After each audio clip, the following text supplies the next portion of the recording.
හොඳයි. අයභාර ප්‍රමිතිය ගැන තමයි අද අපි සාකච්ඡා කරන්නේ. මේ අයභාර ප්‍රමිතියට අපි LKS 18 කියලාත් කියනවා, SLF RS 15 කියලාත් කියනවා. වැඩිපුරම අපි පාවිච්චි කරන්නේ SLF RS 15 කියන එක. ඒ කියන්නේ මූල්‍ය වාර්තා කරන ප්‍රමිත අංක 15 විදිහට. ඒ වචනේ තමයි වැඩිපුරම අපිට papers වල හම්බ වෙලා තියෙන්නේ. SLF RS 15.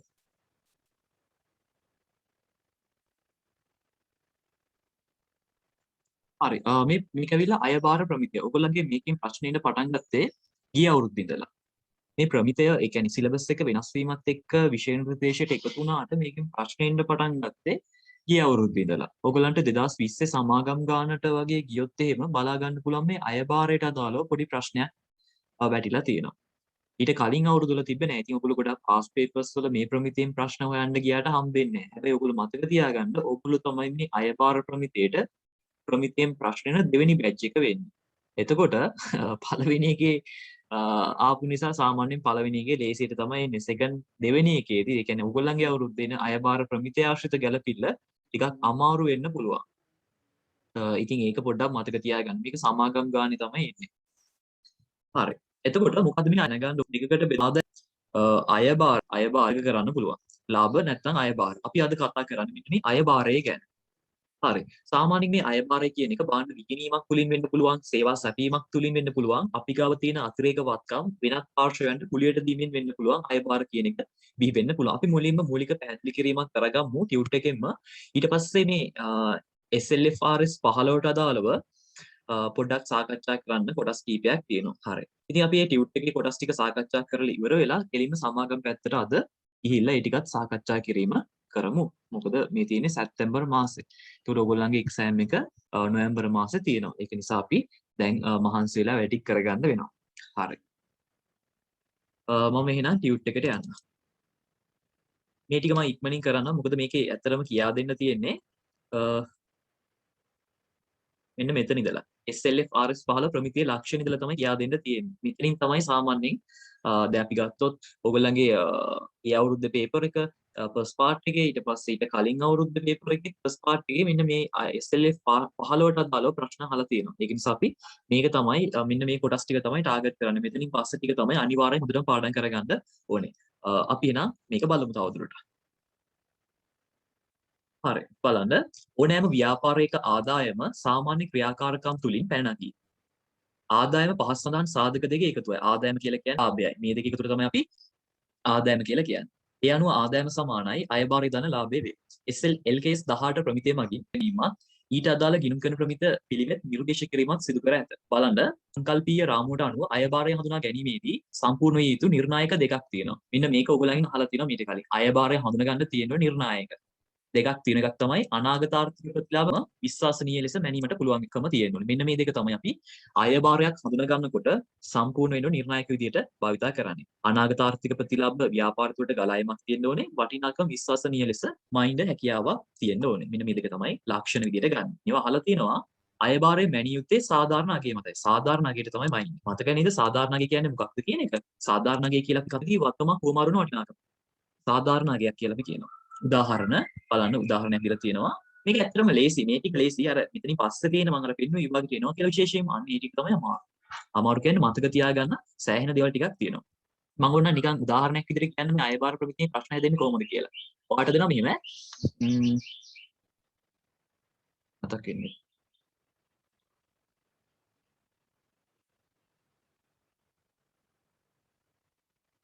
ඔයගලන්ට දෙනවා අපි ගමු දැන් ඔය මොකද්ද මම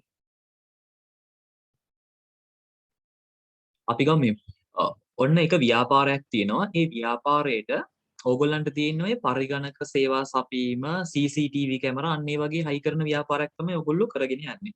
ඒ ව්‍යාපාරයේ ඔන්න මම ඇවිල්ලා ඔයගොල්ලෝ කවට ඇවිල්ලා කියනවා මගේ කම්පැනි එකට CCTV කැමරා පද්ධතියක් හයි කරගන්න ඕනේ.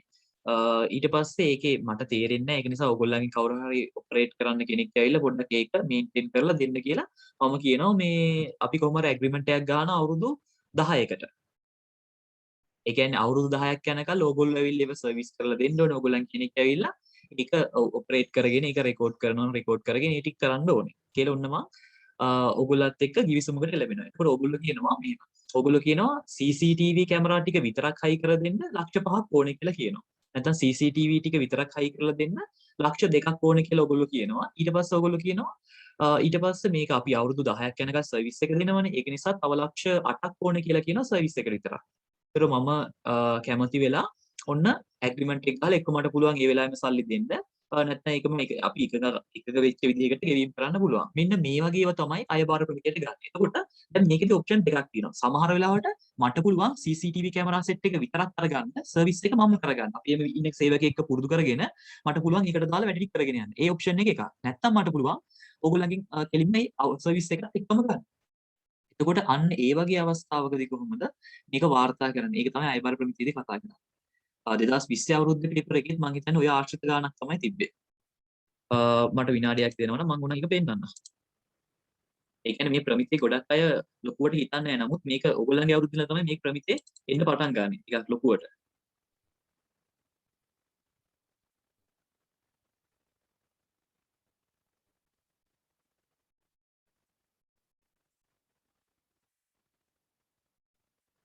මේ 2020 ප්‍රස් පේපර් එකක්.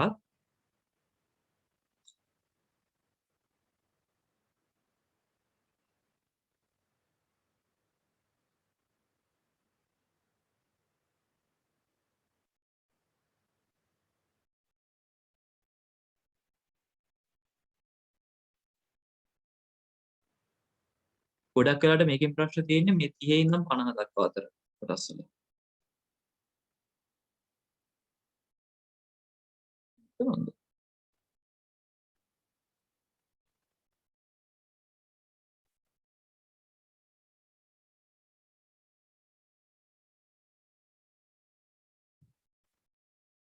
මේ තියෙන SLFRS 15 ගනුදෙනුකරුවන් සමග ගිවිසුම් වලින් අයබාර ප්‍රමිතියට අනුව පහත ප්‍රකාශ සත්‍ය සත්‍ය දැන දක්වන. මේකේ තියෙන සත්‍ය සත්‍ය එකක්.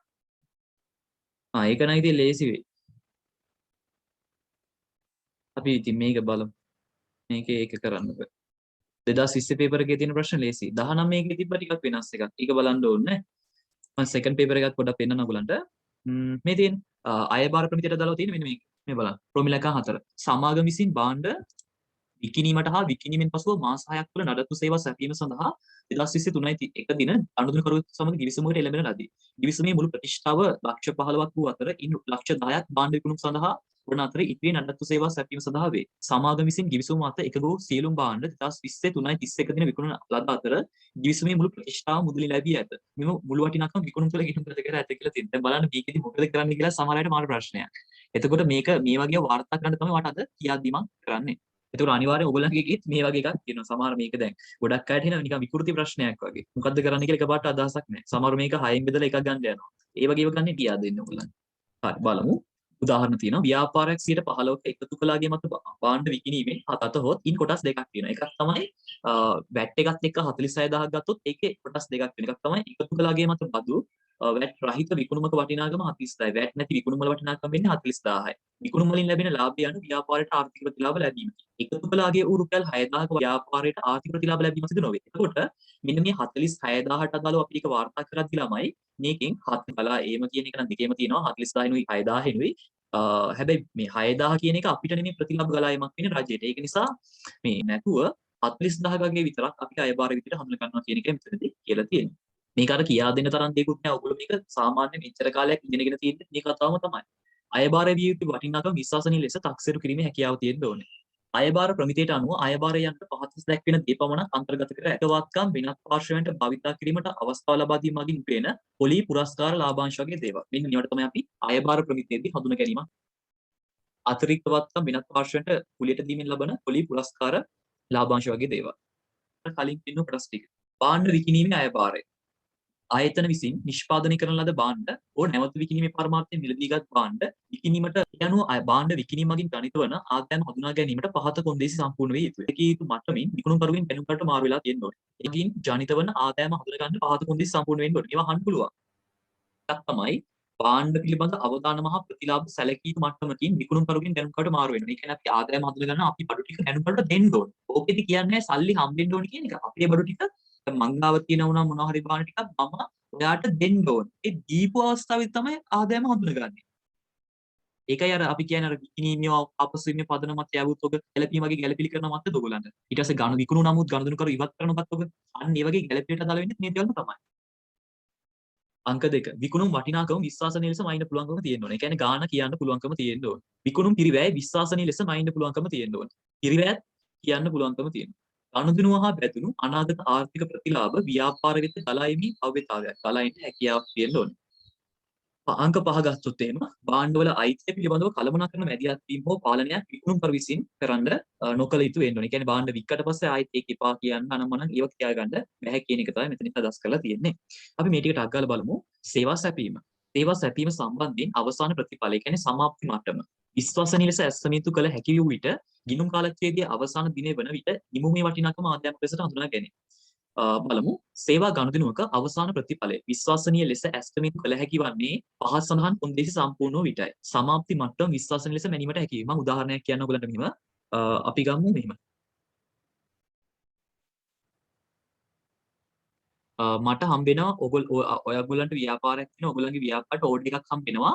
අවුරුදු 5ක් තුල මොකක් හරි ටාගට් එකක් කම්ප්ලීට් කරන්න. මොකක් හරි නිමවුමක් සම්පූර්ණ කරන්න අවුරුදු 5ක් තුල. ඔයගොල්ලන් රුපියල් ලක්ෂ 5කුත් හම්බෙනවා. හරිද? ඔන්න ඔයාලට මේ මොහොතේම රුපියල් ලක්ෂ 5ක් හම්බෙනවා. කාලයක් දින අවුරුදු 5ක් මේ වැඩි අවුරුදු 5ක් තුල කරලා දෙන්න කියලා.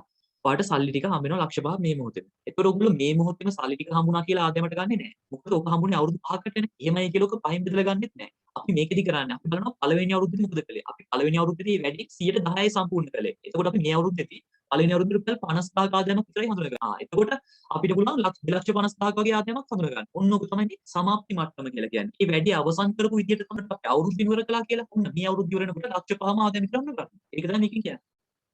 සමාප්ති මට්ටම විශ්වාසනීය ලෙස මයින්න පුළුවන්කම තියෙන්න ඕනේ. සේවා ගනුදෙනුවේ වටිනාකම විශ්වාසවන්ත ලෙස ඇස්තමේන්තු කරන්න හැකි වෙන්න පිළිවෙල විශ්වාසනීය ලෙස මැනීමට හැකි වෙන්න ඕනේ. සේවා ගනුදෙනුව හා බැඳුණු අනාගත ආර්ථික ප්‍රතිලාභ ආයතනයට ගලා එන බවට පැහැදිලි. උදාහරණයක් දීලා තියෙන මම අර කිව්වා වගේම එකක්. කිසියම් ව්‍යාපෘතියක උපදේශන ගාස්තුව සේවා කටයුතු අවසන් වීමෙන් පසුව ගෙවනු ලැබේ. සමස්ත උපදේශක ගාස්තුව ලක්ෂ 8ක් වන අතර පළමු වර්ෂයේ අවසාන වෙන විට 140ක ප්‍රමාණය අවසාන වෙන විට සේවා ආදායම හඳුනාගත යුතු වන්නේ කීයද කියලා අපි 8යි අපි 140යි ආදායම විදිහට හඳුනගන්න. ඉතින් මේක තමයි පළවෙනි අවුරුද්දේ ආදායම කරගන්න.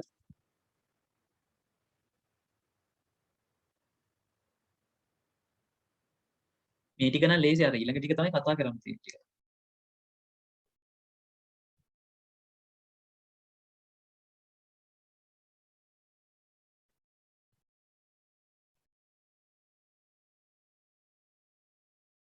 පොලි ආදායම අතිරික්ත වත්කම් විනාශනය කිරීමෙන් ලැබෙන අයබාර ප්‍රවේගය. ඉතින් බැංකුව මොකද කරන්නේ අපේ සල්ලි ටික පාවිච්චි කරනවා.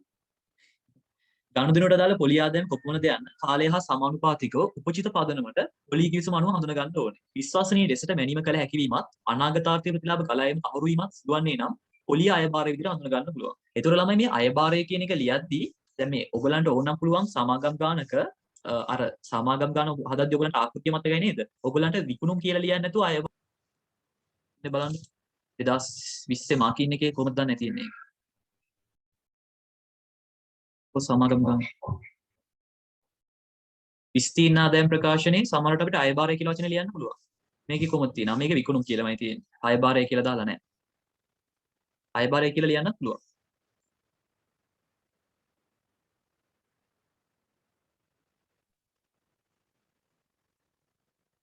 හරි. උදාහරණයක් තියෙනවා බලන්න. වාර්ෂිකව 10%කින් පොලී ගෙවන ස්ථාවර තැන්පතුවක රුපියල් ලක්ෂ 5ක් ආයෝජනය සිදු කරන ලද්දේ 2018 4යි 1 දිනය.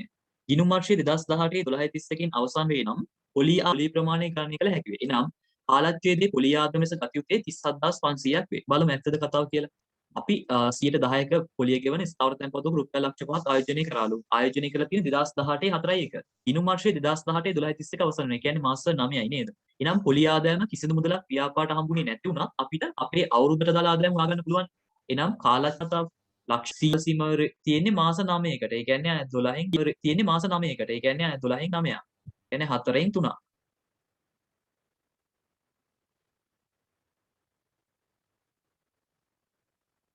50000 4න් බෙදුවට පස්සේ 12500 12500 තුනක්. මේ ගාන ඇවිල්ලා තියෙන්නේ. පුරස්කාරය. බලමු පුරස්කාරය. පුරස්කාර ගිවිසුමට අනුව උචිත පදනම මත පුරස්කාරය කියලා කියන්නේ මෙහෙමයි. දැන් උදාහරණයක් විදිහට ඔයගලන්ට තියෙනවා කන්දක්. ඔයගලන්ගේ කියන්නේ පරම්පරාව කියන ඔය සමාන කුරුණෑය කළා. ඒ වගේ පැතිවල සමහරට කඳු තියෙනවා. ඒ කියන්නේ ඉඩම් වල අක්කරගෙන තියෙන ඉඩම් වල කඳුත ඔයගලන්ට පුළුවන් දැන් ඔයගලන්ගේ ඉඩමේ ඒ වගේ කන්දක් සාමාන්‍යයෙන් සැලකිය යුතු කන්දක් තියෙනවා නම් ඔයගලන්ට ඒ ඔයාට ඒකට දෙන්න පුළුවන් මෙහෙම. ඔයාට පුළුවන් ඔය ඉඩම් නෑ ඔය මේ කන්ස්ට්‍රක්ෂන් වගේ කරන ආයතනයකට පුළුවන් පස් කන්ද මෙහෙම ඇග්‍රීමන්ට් එකක් ගහන්න. පස් මෙට්‍රික් ටොන් 1000ක් කපාගෙන යන්න කියලා ඔයාට පුළුවන් ඇග්‍රීමන්ට් එකක් ගහන්න. පස් කන්ද විතරක් විකුණලා. ඒ වගේම තමයි ඉඩම් වල ගල් තියෙනවා නම් ඒ ගල් විතරක් අපිට ගල් මෙට්‍රික් ටොන් 1000ක් කඩා ගන්න. ඒ වගේ අපිට මේ පර්මිට් එකක් දෙන්න. අවසරයක් දෙන්න පුළුවන් පුරස්කාරයක් විදියට. බලන්න. ඒතර ඉඩම් විකුණන්නේ නැහැ. ඒක කන්ද නැත්නම් ඒ කල්ල විතරයි විකුණන්නේ. මේ ව්‍යාපාරය තුළට ගලායමක් සිදු වූ බව තහවුරු විට නැත්නම් එම ආර්ථික ප්‍රතිලාභ වල උදාහරණ විදියට දීලා තියෙනවා. මිලිරන් පතලක් හිමි ආයතනයක් මිලිරන් හරා ගැනීම මිලිරන් මෙට්‍රික් ටොන් එකකටම රුපියල් 5000ක් ගෙවිය යුතුයි. පළමු ගිණුම් වර්ෂය තුලදී මිලිරන් මෙට්‍රික් ටොන් 10ක් හරා වසරකට රුපියල් 40000ක මුදලක් ලබා දී ඇති. ඒකෝරා බලන්න ඕනේ අවුරුද්දකට 40000 ටොන් එකකට 5000ක් ඕනි කියලා. ඒකෝරා බලන්න ඕනේ අවුරුද්දකට 40000ක් ගෙනවා කිව්ව එක ඇත්ත. නමුත් ඒගොල්ලෝ හිත විදියට තව 10000ක් තියාගන්න පුළුවන්. ඒක තමයි මේකෙන් කියන්නේ. මේක අර සාමාන්‍ය එකක්. ඔයාට මේ ප්‍රමිතිය කියා දෙන්න ඕනේ නැහැ මේ ටික කරන්න. ඒකයි මම කිව්වේ මේ ටික අමාරු නෑ කියලා. ඒ අනුව පුරස්කාර ගිවිසුමට අනුව පුරස්කාර අයභාරය 55ක් බවට උචිත පදනමට අනුව ගණනය කළ යුතුයි. කවරම් වත්කම් යටතේ ඇතුළත් කරන්න ඕනේ. ඒවා පුළුවන් ඕගලන්ට. ලාභාංශ ආදායම කොතෙක්ද යන්න තීරණය කරන්නේ ලාභාංශ ලැබීම ලබා ගැනීම පිළිබඳ කොටස් හිමියන් අයිතිය තහවුරු විටයි. තවද නිශ්චිතවම ලැබෙන ලාභාංශ ප්‍රමාණය දැනීමට හැකියවීමද අවශ්‍ය වේ. ඒ කියන්නේ ලාභාංශ ප්‍රමාණය කියන්න පුළුවන්කම තියෙන්න ඕන. උදාහරණයක් කියලා තියෙනවා බලන්න. සමාගමක රුපියල් 20 බැගින් සාමාන්‍ය කොටස් 40000ක් මිලදීගෙන ඇත. කොටසක් සඳහා රුපියල් 3 බැගින් ලාභාංශ ගෙවන බවට අධ්‍යක්ෂ මණ්ඩලය යෝජනා කර අතර ඒ සඳහා කොටස් හිමියන්ගේ අනුමැතිය ලැබී ඇත. මේ අනුව ගිණුම් කාල සීමාවට අදාළ ලාභාංශ ප්‍රමාණය වෙන්නේ කොටස් 40000 වැඩි කිරීම රුපියල් 3. ඒ කියන්නේ 120000 නේ. මොකද ඒගොල්ලෝ කියන්නේ කොටසකට රුපියල් 3 ගානේ ගෙවනවා කියලා නේ. ඒකට 40000 ඒවා 3ක් ගත්තා නම් හරි. ඒක ලේසි ඇත්තටම.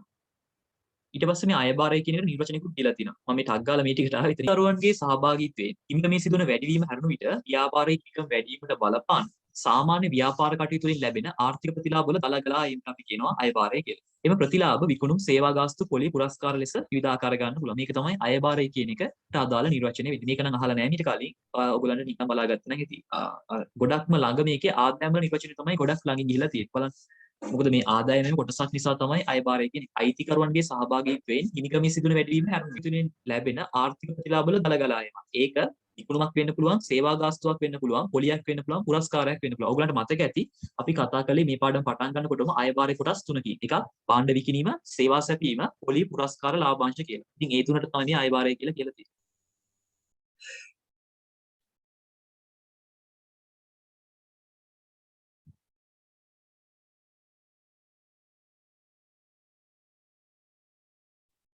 අපි ලියන පොතට ගිහලා මෙන්න මේ ප්‍රශ්න ටික කරලා ඉමු.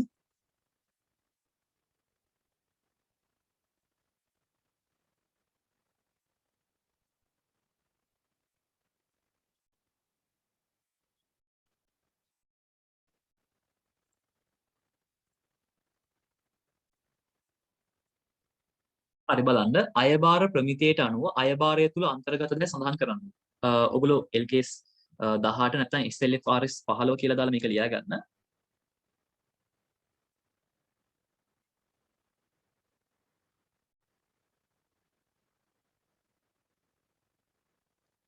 අයභාරය තුල අන්තර්ගත වෙන දේවල් තුනක් තියෙනවා. එකක් තමයි භාණ්ඩ විකිණීම,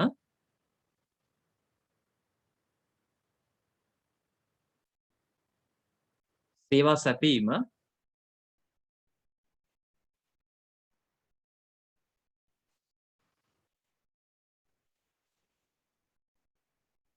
අතිරේක වත්කම්,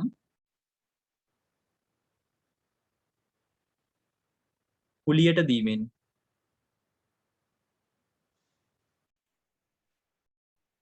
ලබන පොලි පුරස්කාර ලාභාංශ.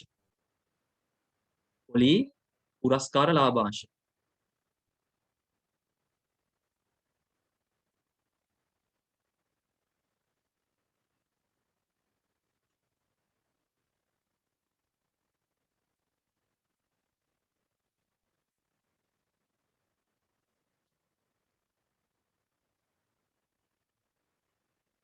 භාණ්ඩ විකිණීම, සේවා සැපීම, අතිරේක වත්කම්, කුලියට දීමෙන් ලබන පොලි පුරස්කාර සහ ලාභාංශ. ඊට පස්සේ අංක 3 තියෙනවා බලන්න. පහස් සඳහන් නෑ සෝරි අංක 2 අයභාරය හඳුනා ගැනීමට සම්පූර්ණ වී යුතු නිර්ණායක දෙවර්ගය දක්වනවා. අයභාරය සම්පූර්ණ වෙන්න තියෙන නිර්ණායක දෙකක් තිබ්බ ඔයගලන්ට මතකයි. අනාගත ආර්ථික ප්‍රතිලාභ ගලා ඒමේ හැකියාවක් තියෙන්න ඕනේ. වටිනාකම විශ්වාසදායී ලෙස මයින්ඩ් පුළුවන්කම තියෙන්න ඕනේ. අපි ඒක ලියාගමු අනාගත ආර්ථික ප්‍රතිලාභ ගලා ඒමේ හැකියාවක් තියෙන්න ඕනේ. අනිත් එක තමයි වටිනාකම විශ්වාසදායී ලෙස මැනීමට හැකියාවක් තිබිය යුතුයි. ඒ දෙක ලියාගන්න. අනාගත ආර්ථික ප්‍රතිලාභ ගලා ඒමේ හැකියාවක් තියෙන්න ඕනේ. වටිනාකම විශ්වාසදායී ලෙස මැනීමට හැකියාවක් තියෙන්න ඕනේ.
හරි නේද? ඊට පස්සේ අපි තුන්වෙනි එක බලමු. තුන්වෙනි එක තියෙනවා පහස් සඳහන් අයන්න ආයන්න ඈයන්න ඈයන්න ඊයන්න ඊයන්න උයන්න යන කොටස් වලට අදාළව කාලච්ඡේදයට අදාළව හඳුනාගත හැකි අයභාර වර්ගය හා අයභාර වටිනාකම අයභාරයක් ලෙස හඳුනා ගන්නේ නම් ඊට අදාළ නිර්ණායක හෝ කොන්දේසි අයභාර ලෙස හඳුනා නොගන්නේ නම් ඊට අදාළ නිර්ණායක හෝ කොන්දේසි ඉදිරිපත් කරන්න කියලා. හරි. එතකොට අර ඕගොල්ලන්ට දැන් කලින් දැනුම පොඩ්ඩක් තියෙන්න ඕනේ. දැන් අපි කලින් සාකච්ඡා කරපු කොටස් ටික පොඩ්ඩක් මතකේ තියෙන්න ඕනේ මේක කරන්දි. හරි අපි බලමු. මොකද්ද මුලින්ම තියෙන්නේ කියලා.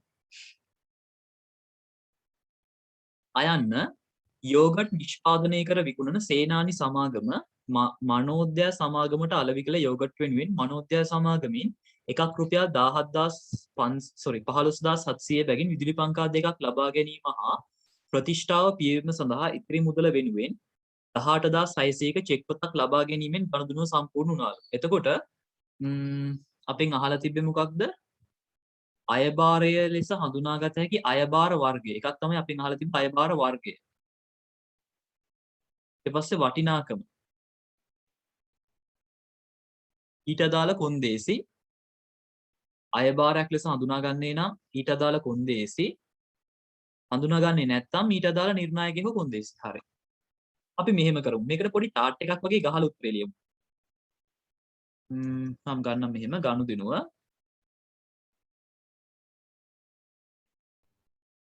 මුලින්ම අහලා තිබ්බේ අයභාර වර්ගය. ඒ කියන්නේ භාණ්ඩ විකිණීමක්ද සේවා සැපීමක්ද ඒක. ඊට පස්සේ වටිනාකම නේද? අයභාර වටිනාකම. ඊට පස්සේ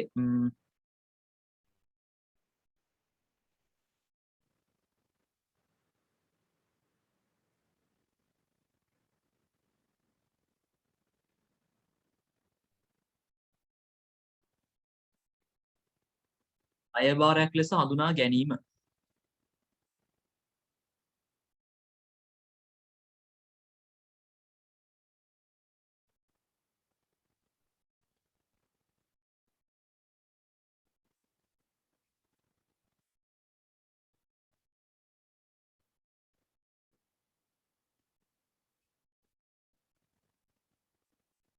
හඳුනා ගන්නේ නම් කොන්දේසි අනිත් පැත්තේ ලියනවා හඳුනා නොගන්නේ නම් කොන්දේසි.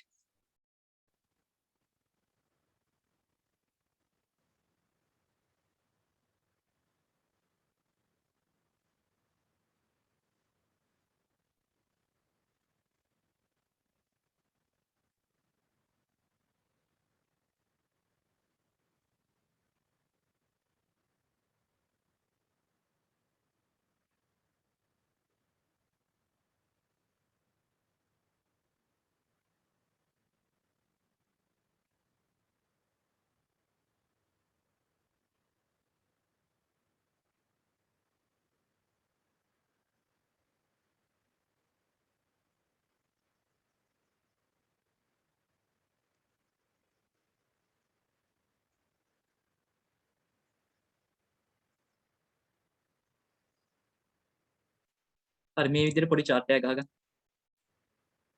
මේ වගේ එකකින් හදන්න ලේසි. ඒකයි මම ගහුවේ. ඔයාලන්ට මෙහෙම අමාරුයි කියලා හිතෙනවා නම් කමන්නේ ඔයගොල්ලෝ වෙන වෙනම ලියන්න එකක් ගන්න.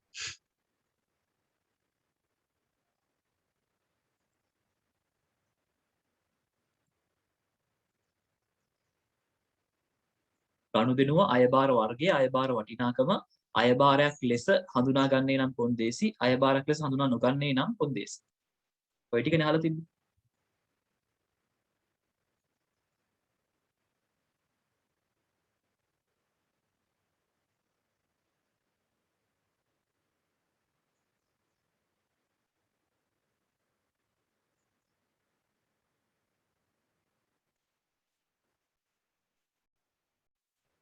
හරි. ඊට පළවෙනි ගනුදෙනුව එන්නේ අයන්න. මේකේ තිබ්බේ මොකද්ද? මේක ඇවිල්ලා භාණ්ඩ විකුණීමක් නේ තියෙන්නේ. යෝගට් විකුණන නැතිනේ භාණ්ඩ විකිණීම. අයබාර වර්ගයේ භාණ්ඩ විකිණීම.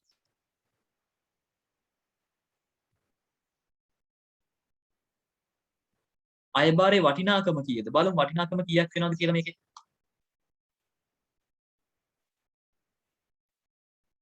ඒතර බලන්න යෝගට් නිෂ්පාදනය කර විකුණන සේනානි සමාගම මනෝද්‍යාන සමාගමට අලෙවිල යෝගට් වෙනුවෙන් එකක් 15700 බැගින් විදුලි පංකා දෙකක් දීලා. එකක් තමයි 15700 ගානේ විදුලි පංකා දෙකක් දීලා. ප්‍රතිෂ්ඨාව හා ප්‍රතිෂ්ඨාව ඒ කියන්නේ ඉතිරියාගේ පියවීම සඳහා මුදලින් 18600කුත් දීලා. ඒ කියන්නේ මෙන්න මේ 15700 දෙකකුයි 18600කුයි දීලා. එහෙනම් ඔයාලට හොයාගන්න පුළුවන් නේද සම්පූර්ණ යෝගට් වල වටිනාකම කීයද කියලා. කැලේ එකෙන් ගන්නන්නේ. 15700 දෙකක් එකතු කරනවා 18600 50000යි. රුපියල් 50000යි.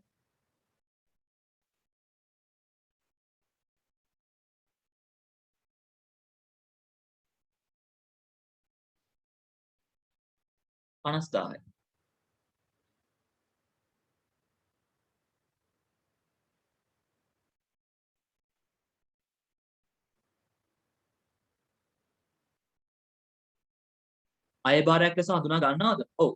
හේතුව කොන්දේසිය ටිකක් ලියමු නේ. අර කොන්දේසි දෙක තමයි ලියන්න තියෙන්නේ. අනාගත ආර්ථික ප්‍රතිලාභත් ගලා ඒම අනාගත ආර්ථික ප්‍රතිලාභ ගලා ඒම නිසා කියලා ලියමු.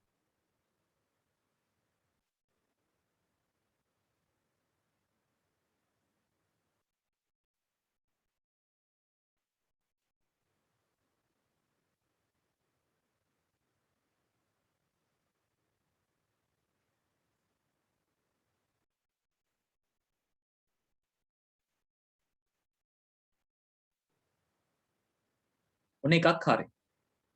ආයන්න බලමු අපි ඊළඟට.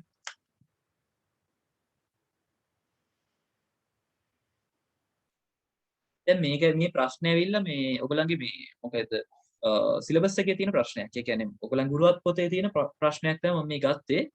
ඉතින් සමහරට ඔයගොල්ලෝ මේක පාසල එක කරලා තියෙනවා නම් ඔයගලන්ට ඉතින් මතකත් ඇති. ඔයගොල්ලෝ ටීචර් ගුරුවත් පොතේ මේ ප්‍රශ්නේ කරලත් ඇති සමහරුයි.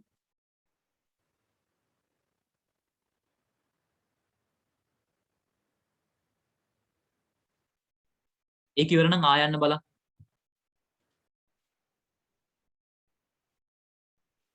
ආයන්න 115ක එකතු කළාගේ සහිතව ඒ කියන්නේ VAT සහිතව 69000කට විකුණුම් කළ අතර ඉදිරි වර්ෂය සඳහා විකුණුම් සඳහා රුපියල් 20000ක අත්තිකාරමක් ලැබීම. එතකොට මෙන්න මේ කතාවට අදාළව කීයක් අයබාර විදිහට හඳුනා ගන්නවද බලන්න. දැන් මේකෙදි කියනවා 115ක එකතු කළාගේ මත බදු සහිතව 69000ක් විකුණුම් කළාලු. එහෙනම් අපිට කෙලින්ම මේ 69000න් 60000ක් 9000ක් හඳුනගන්නේ නැහැ විකුණුම් විදිහට. එතකොට ඉදිරි වර්ෂයේ විකුණුම් වලට තව 20000ක අත්තිකාරමක් හම්බෙලා තියෙනවා. එතකොට ඒකෙදිත් අනාගත ආර්ථික ප්‍රතිලාභ ගලා ඒමක්. ඒ කියන්නේ මෙතනදී අනාගත ආර්ථික ප්‍රතිලාභ ගලා ඒමක් සිදුනා කියලා කෙලින්ම ගන්න බෑ. ඔයගලන්ට මතක ඇති මේකේ දැන් ඊට මම ටියුට් එකට දාලා පෙන්නන්න ඔයගලන්ට. ඔයගලන්ට මතක ඇති දැන් අපි අර කතා කරලා ලක්ෂණ කීපයක් විකුණුම් වලට අදාළව භාණ්ඩ විකිණීමට අදාළව අයබාරය හඳුනා ගන්න සම්පූර්ණ යුතු ලක්ෂණ කීපයක් කතා කළා. කොන්දේසි කීපයක්. අයබාරය හඳුනා ගැනීමට පහත් සඳහන් කොන්දේසි සම්පූර්ණ වෙන්න ඕනේ. ඒ මට්ටමකින් ගැනුම් විකුණුම් කරුගෙන් ගැනුම් කාට මාරු වෙලා තියෙනවා. දැන් අපි ඇඩ්වාන්ස් එකක් අත්තිකාරමක් ගත්තා කියලා මේ දේ සිද්ධ වෙන්නේ නැහැ නේ. ඒක නිසා ඒ වගේ එකක් වෙන එකක් ගැලපෙන එකක් කියන්න පුළුවන්. දැන් මේක නම් කියන්න බෑ. පිරිවැත් කියන්න පුළුවන්. පිරිවැත් කියන්න බෑ සෝරි. ගනුදෙනුව හා බැඳුණු අනාගත ආර්ථික ප්‍රතිලාභ ව්‍යාපාර වෙත ගලා එන්නේ හැකියාවක් වෙනවා කියලා අනිවාර්යයෙන්. ඒක නිසා අපි මේ වඩාත් නිවැරදි එක විදිහට මේ අංක එකේ හේතුව ලියන්න පුළුවන් ඒකට. එතකොට අපි එකක් ලියා ගමු. ඔයගලන්ට අපැදිලි නම් කියන්න මම ඒකට තව පාරක් කියා දෙන්නම්. මේකත් භාණ්ඩ විකිණීමක්.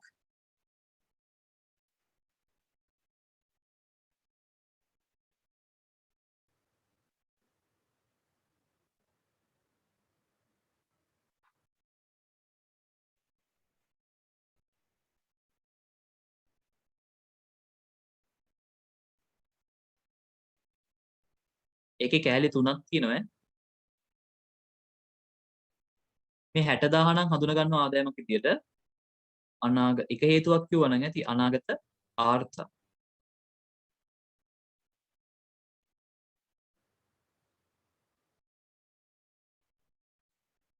ඊළඟ එක ගත්තොත් එහෙම 9000 තිබ්බේ වැට්නේ.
එතකොට මේවා තමයි හේතු. දැන් අර රුපියල් 60000 එක නම් ආදායමක් විතර හඳුනා ගන්න පුළුවන් අනාගත ආර්ථික ප්‍රතිලාභ ගලායමක් තියෙන නිසා.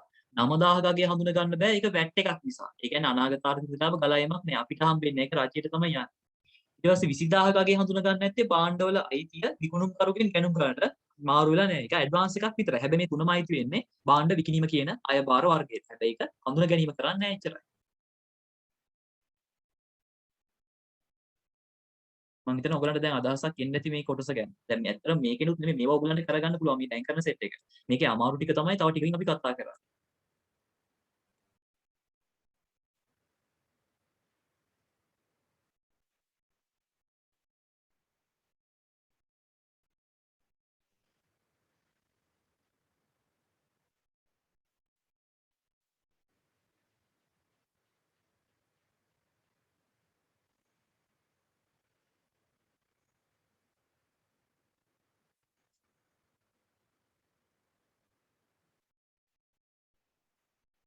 හරි නේද?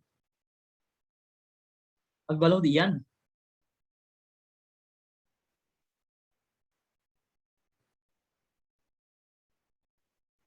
ඔව් තියෙනවා ඒකයි කතා කරන්න සෙට් එකක්.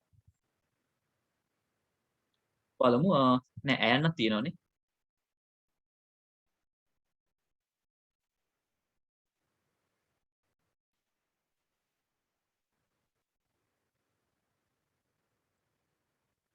බලමු ඇයන්න. උපදේශන සේවා සපයන ආයතනයක් වසර 3ක කාලයක් උපදේශන සේවා සැපීම වෙනුවෙන් රුපියල් 900 නෑ ලක්ෂ 9ක සේවා ගිවිසුමකට එළඹීම සිදු කළ අතර උපදේශන සේවා සැපීම අවසන් වීමෙන් පසුව මුදල් ලබා ගනී. පළමු වර්ෂය තුලදී ව්‍යාපෘතියේ 25% නිම කිරීම සඳහා සේවා සැපීමක් කරාලු. ඒකට බලන්න අවුරුදු 3ක ඇග්‍රීමන්ට් එකකට සේවා සපයන ගිවිසුමක් ගහලා තියෙනවලු පළවෙනි අවුරුද්දේ 25%ලු නිම කරලා තියෙන්නේ. වැඩේ ඉවර කළාට පස්සෙ සල්ලි හම්බෙන්නේ. එතකොට කීයක් හඳුන ගන්නවද? මේ ලක්ෂ 9 125 බැලුවා නම් හරිය. ලක්ෂ 9 125 කීයද? කියන හතරෙන් එකක්.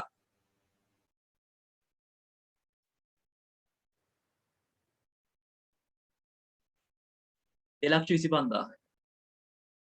එහෙනම් අපි ආදායම් විදිහට හඳුනගන්නේ 2,25,000ක් විතරයි.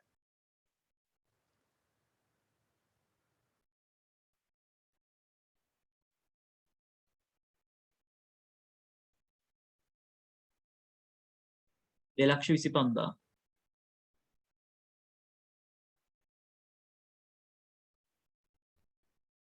එතකොට මොකද්ද මේ අයබාර වර්ගයේ සේවා සැපීමේ අයබාරය? එතන තියෙන සේවා සැපීම.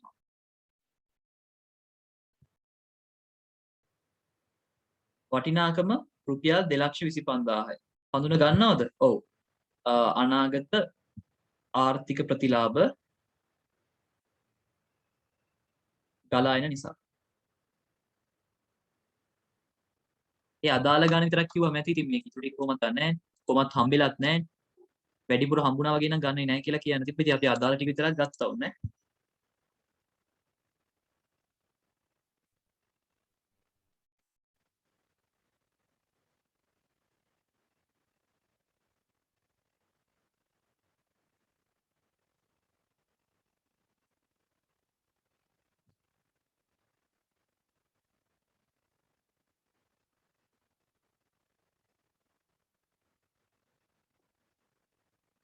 මොනවා හරි ප්‍රශ්න තියෙනවා නම් ඔයගලන්ට මයික් එක ඔන් කරලා හරි අහන්න පුළුවන්.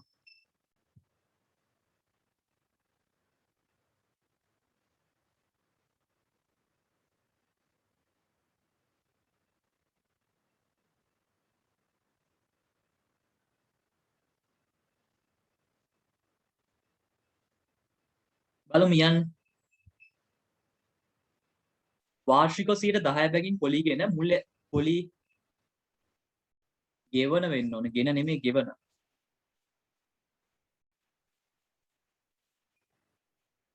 මූල්‍ය ආයතනයක රුපියල් මිලියනයක ස්ථාවර තැන්පතුවක් 2018 1 දින ආරම්භ කළ අතර ගිණුම් කාලය 2018 12:31 න් අවසන් වෙනවලු. එහෙනම් අපි බලමු මිලියනයක් කියන්නේ ලක්ෂ 10යිනේ. ලක්ෂ 10කට 110ක් අපේ අවුරුදු වල ඉන්නේ 12:31 න්. එහෙනම් අපිට අවුරුද්දම බලන්න වෙනවනේ. ලක්ෂයයි. අයභාරය වෙන්නේ රුපියල් ලක්ෂයයි. මේ අයභාර වර්ගය මොකක්ද? පොලි. පොලි කියන අයභාර වර්ගය.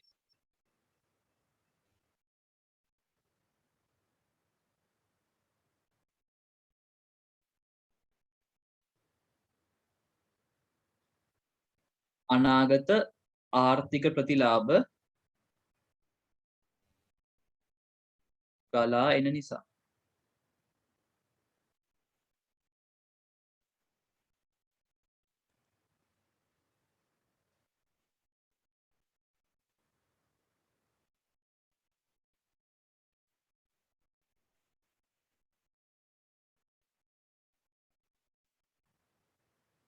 හරි මේක තව දෙකක් තියෙනවා. අපි එකත් අග්ගල කරමු. ඔයගොල්ලෝ ලියා ගන්නකෝ.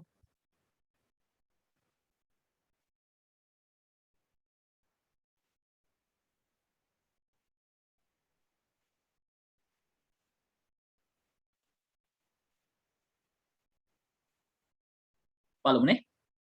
අදු ගිවිසුමකට අනුව කඩාගෙන ලබන සෑම ගල් කියුබ් එකක් සඳහාම රුපියල් 4000 බැගින් ගාස්තු කිරීමට පොරොන්දු අතර පළමු වර්ෂය තුලදී කළු ගල් කියුබ් 150ක් නිපදවා කළු ගල් අයිති ව්‍යාපාරට 4,50,000ක් බදු සමාගම විසින් ගෙවුණු 1,50,000ක් ගෙවුවා කියලානේ. අපි බලමු කීයක් ඕනේද කියලා.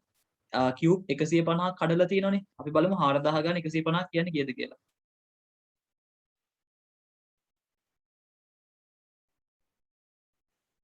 ලක්ෂ 6ක් ගෙවන්න ඕනේ හරිනම්. ඒ කියන්නේ තව උපිත ගාණක් තියෙනවා 1,50,000ක්. ඒතර අපි මේකේ ආදායම කීයක් හඳුන ගන්නවද? ලක්ෂ 6ම හඳුන ගන්න ඕනේ. කැලලක් හඳුනගෙන හරියන්නේ නැහැ නේ. එතකොට මේක මොකද්ද? මේ ගල් කඩනවා කියන්නේ පුරස්කාර. පුරස්කාර රුපියල් ලක්ෂ 6යි. ලක්ෂ 6ම ආදායමක් විදිහට හඳුන ගන්න ඕනේ.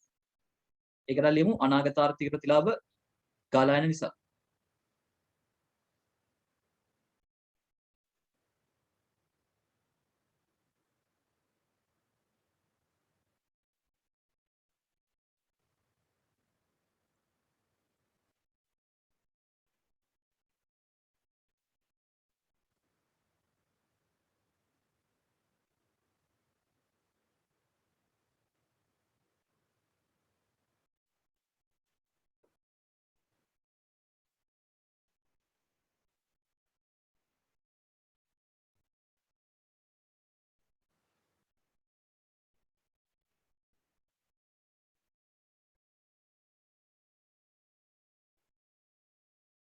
හරිනේ.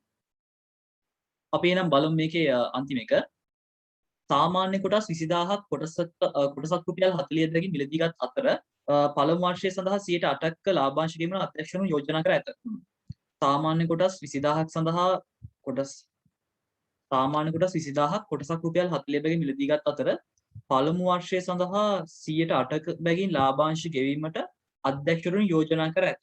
ළමයි මේක ගන්නෙ නැහැ. අයභාරය විදිහට හඳුනා ගන්න නැහැ මේක. මේක ඇවිල්ලා අයභාර වර්ගයේ වෙන ලාභාංශ ආදායම් කියන එක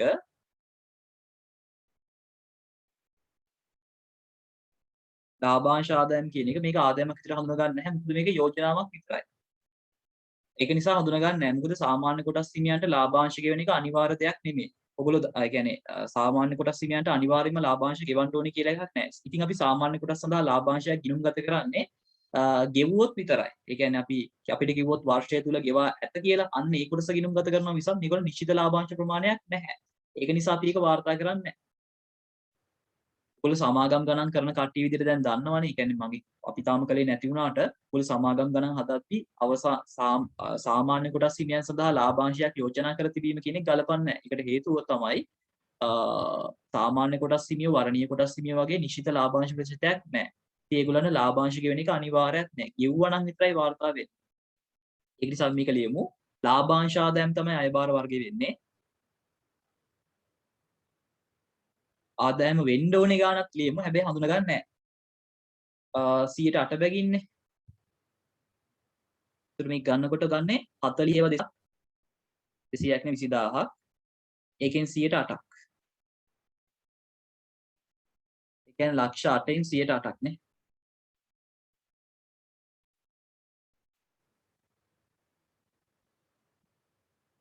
64000යි. 64000.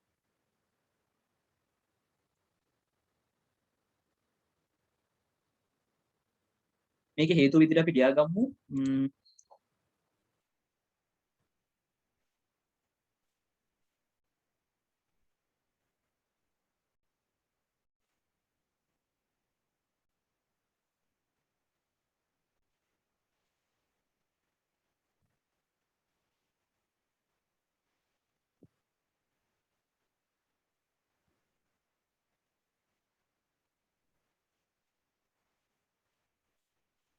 මේකට ලියාගමු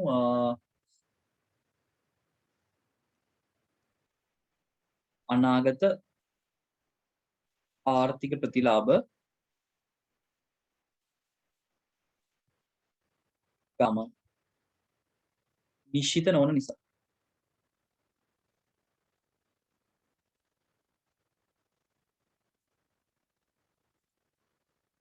නිශ්චිතව කියන්න බෑ ගලාගෙන යනවා කියලා.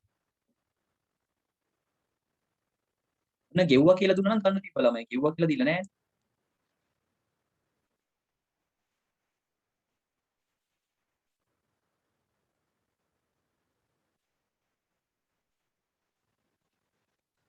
දැන් තමයි පාඩම් පටන් ගන්න. මේකලේ පැහැදිලි කිරීමක් විතරයි. දැන් තමයි SLF RS 15ට අදාළ වැදගත්ම කොටස් ටික සාකච්ඡා කරන්නේ. මේ කොටස් වලින් තමයි මීට කලින් අවුරුදු වල ඇවිල්ලා තියෙන, ඒ කියන්නේ එකක අවුරුදු දෙකක විතර ඇවිල්ලා තියෙන්නේ. ඒ අවුරුදු දෙකේම ප්‍රශ්න වල කොටස් ඇවිල්ලා තියෙන්නේ මේ ඊළඟට කතා කරන කොටස. මේවත් එනවා. දැන් මේ කතා කරපුව එන්න තුන නෙමෙයි. මේවත් එනවා. නමුත් අනිවාර්යෙන්ම වගේ එනවා කියලා කියන්න පුළුවන් කොටස් ටික තමයි දැන් කතා කරන්න යන්නේ. අපි ටියුට් එක පැත්තටම යමු.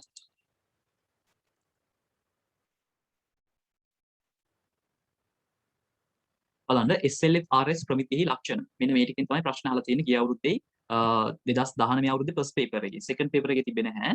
ෆස්ට් පේපර් එකේ. SLF RS 15 ප්‍රමිතියෙහි ලක්ෂණ. බලන ලක්ෂණ මෙම ප්‍රමිතිය අනුව අයභාරය හඳුනා ගැනීම සඳහා පිරිවැය පහකින් සමන්විත වන ආකෘතියක් භාවිතා කරන්න ඕනේ. හරි. අපි බලමු මේ පිරිවැය පහේ ආකෘතිය මොකක්ද කියලා. මම ඒක අතනම ලියලා පැහැදිලි කරන්නද?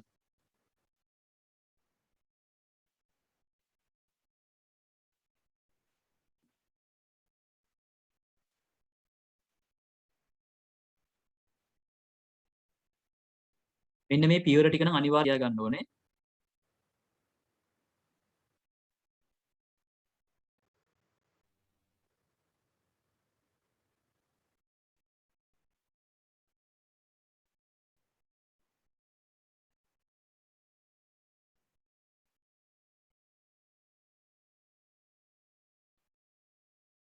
අපි මුලින්ම කරන්නේ ගිවිසුම හඳුනා ගන්න එක. අපි සාමාන්‍යයෙන් මුලින්ම කරන්න ඕනේ ගිවිසුම හඳුනා ගන්න එක.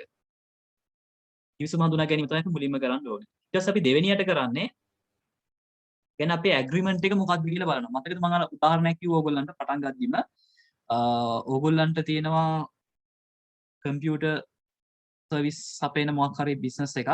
මම ඕගොල්ලෝ ගාවට ඇවිල්ලා අහනවා මට CCTV කැමරා පද්ධතියක් හයි කරගන්න ඕනේ. සහ අවුරුදු 10ක් යනකල් සර්විස් එක ඕනේ. ඒ කියන්නේ ඕගොල්ලෝ මේන්ටේන් ඔක්කොම කරන්න ඕනේ කියලා. එතකොට අපේ ඇග්‍රීමන්ට් එක තමයි ඕක.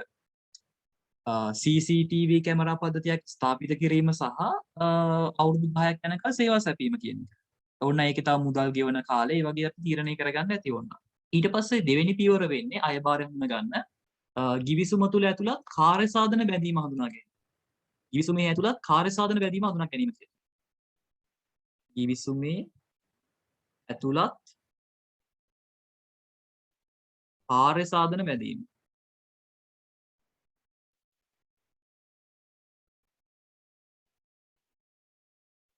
කිවිසුමේ තියෙන කාර්ය සාධන බැඳීම හඳුනගන්න එක. මොකද්ද මේ කාර්ය සාධන බැඳීම කියලා කියන්නේ ළමයි? කාර්ය සාධන බැඳීම කියලා කියන්නේ මොකක්ද මේකෙන් කරන්න බලාපොරොත්තු වෙන්නේ? මොකක්ද මේ ඇග්‍රීමන්ට් එකකින් අපි කියන්නේ? කියන්නේ දැන් මම අර කිව් උදාහරණය ගත්තොත් එහෙම CCTV කැමරා පද්ධතියක් හයි කරන එකයි අවුරුදු 10ක් සේවා දෙන එකයි. කාර්යයන් දෙකයි තියෙන්නේ. ඉතින් සමහර ඒවා කියනවා මේ භාණ්ඩ ටික විකුණන එක විතරයි. ඒක විතරයි වෙන්නේ. නැත්නම් සමහරු කියනවා අපි හිතන්න අපි ඔන්න එංගලන්තයෙන් මැෂින් එකක් ඕඩර් කරනවා රුපියල් ලක්ෂ 5ක් දීලා. ඊට පස්සේ ඒගොල්ලෝ තව ලක්ෂයක් ඉල්ලනවා ඒක ගෙනල්ලා හයි කරලා දෙන්න. එතකොට ඒක තමයි අපි ඇග්‍රීමන්ට් එක වෙන්නේ එංගලන්තයෙන් යන්ත්‍රයන් මිලදී ගැනීම සහ ඒක ස්ථාපිත කිරීම. ඒක තමයි කිවිසුම. එතකොට ඒකේ තියෙන කාර්යයන් වෙන්නේ යන්ත්‍රය මිලදී ගැනීම සහ හයි කර දෙන එක. ඒ වගේ. තුන්වෙනි පියවර මිල හඳුන ගන්න එක. කිවිසුමේ මිල ගාණ හඳුන ගන්න එක.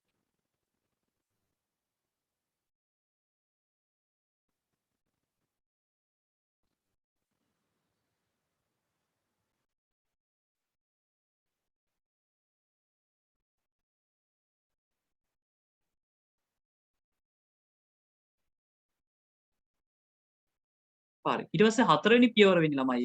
ඒ අපි ගනුදෙනුවේ මිල අර කාර්ය සාධන බැඳීම් අතර බෙදෙන එක. ඒ කියන්නේ දැන් උදාහරණයක් විදිහට මම අර කලින්ම ගත්ත උදාහරණේ CCTV කැමරා පද්ධතිය ගත්තොත් එම ECT දැන් මම කියනවා මේ දැන් ඔයගොල්ලෝ මම කිව්වම අර CCTV කැමරා පද්ධතිය හයි කරලා දෙන්නයි අවුරුදු 6ක් සර්විස් එක දෙන්නයි දෙකටම කීයක් යනවද කියලා මම ඔයගොල්ලන් අහුවම ඔයගොල්ලෝ කියනවා ලක්ෂ 10ක් යනවා කියලා. දැන් මට මාර ප්‍රශ්න දැන් මම ලක්ෂ 10ක් මගේ අතේ නැහැ. මම කියනවා මේ CCTV කැමරා පද්ධතිය විතරක් හයි කරගත්තොත් මේ කීයක් වගේද කියලා අහනවා. ඒතර ඔයගොල්ලෝ අන්න අපේ ඇග්‍රීමන්ට් එකේ තිබ්බ අර දාන පේමන්ට් එක තිබ්බ ලක්ෂ 10 ඔයා කියනවා CCTV කැමරා විතරක් හයි කරලා දීලා ලක්ෂ 3ක් ගන්නවා.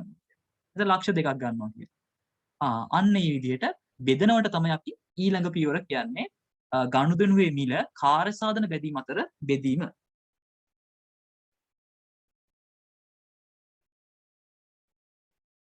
මම පල්ලෙහෙන් ලියන්න.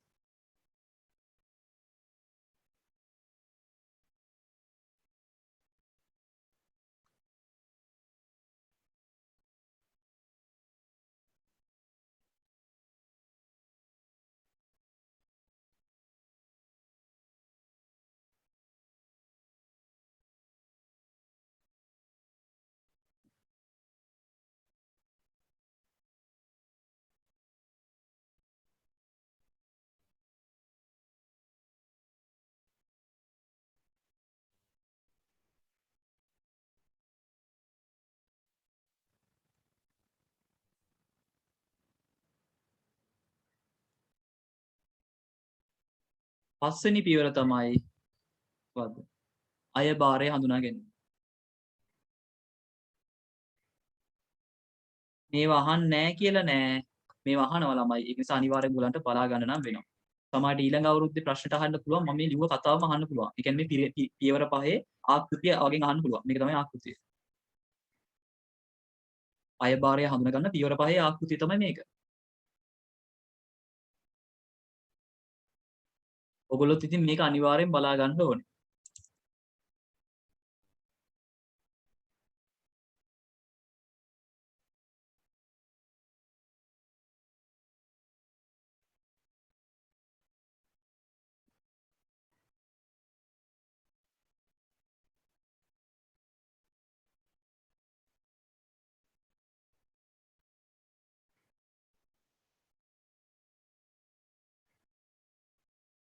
මේ තියෙන්නේ ඔයගොල්ලන්ගේ 2019 කියන්නේ ඔයගොල්ලෝ මේ ලියන එක්සෑම් එකේ දැනට විභාග දෙපාර්තමේන්තුවෙන් ගහලා තියෙන එක මොඩල් පේපර් එක. මේකත් ඔයගොල්ලන්ගේ අර මේ දැන් ඔයගොල්ලන්ට මම කරනවා කියලා දැම්මා. මට මතක විදිහට මේකේ ප්‍රශ්නයක් අහලා තිබ්බා මේ කොටසට අදාළව. මේ තියෙන ප්‍රශ්න අංක 42. මේක තමයි විභාග දෙපාර්තමේන්තුවෙන් දැනට ඔයගොල්ලන්ගේ සිලබස් එකට ගහලා තියෙන එක මොඩල් පේපර් එක. අධ්‍යාපන දෙපාර්තමේන්තුව විභාග දෙපාර්තමේන්තුව දෙකක් ළමයි. අධ්‍යාපන දෙපාර්තමේන්තුව හැම අවුරුද්දකම වගේ පේපර් එකක් ගහනවා. විභාග දෙපාර්තමේන්තුවෙන් ගහන එක තමයි ඔයගොල්ලන්ගේ එක්සෑම් එක ළඟින් යන එක.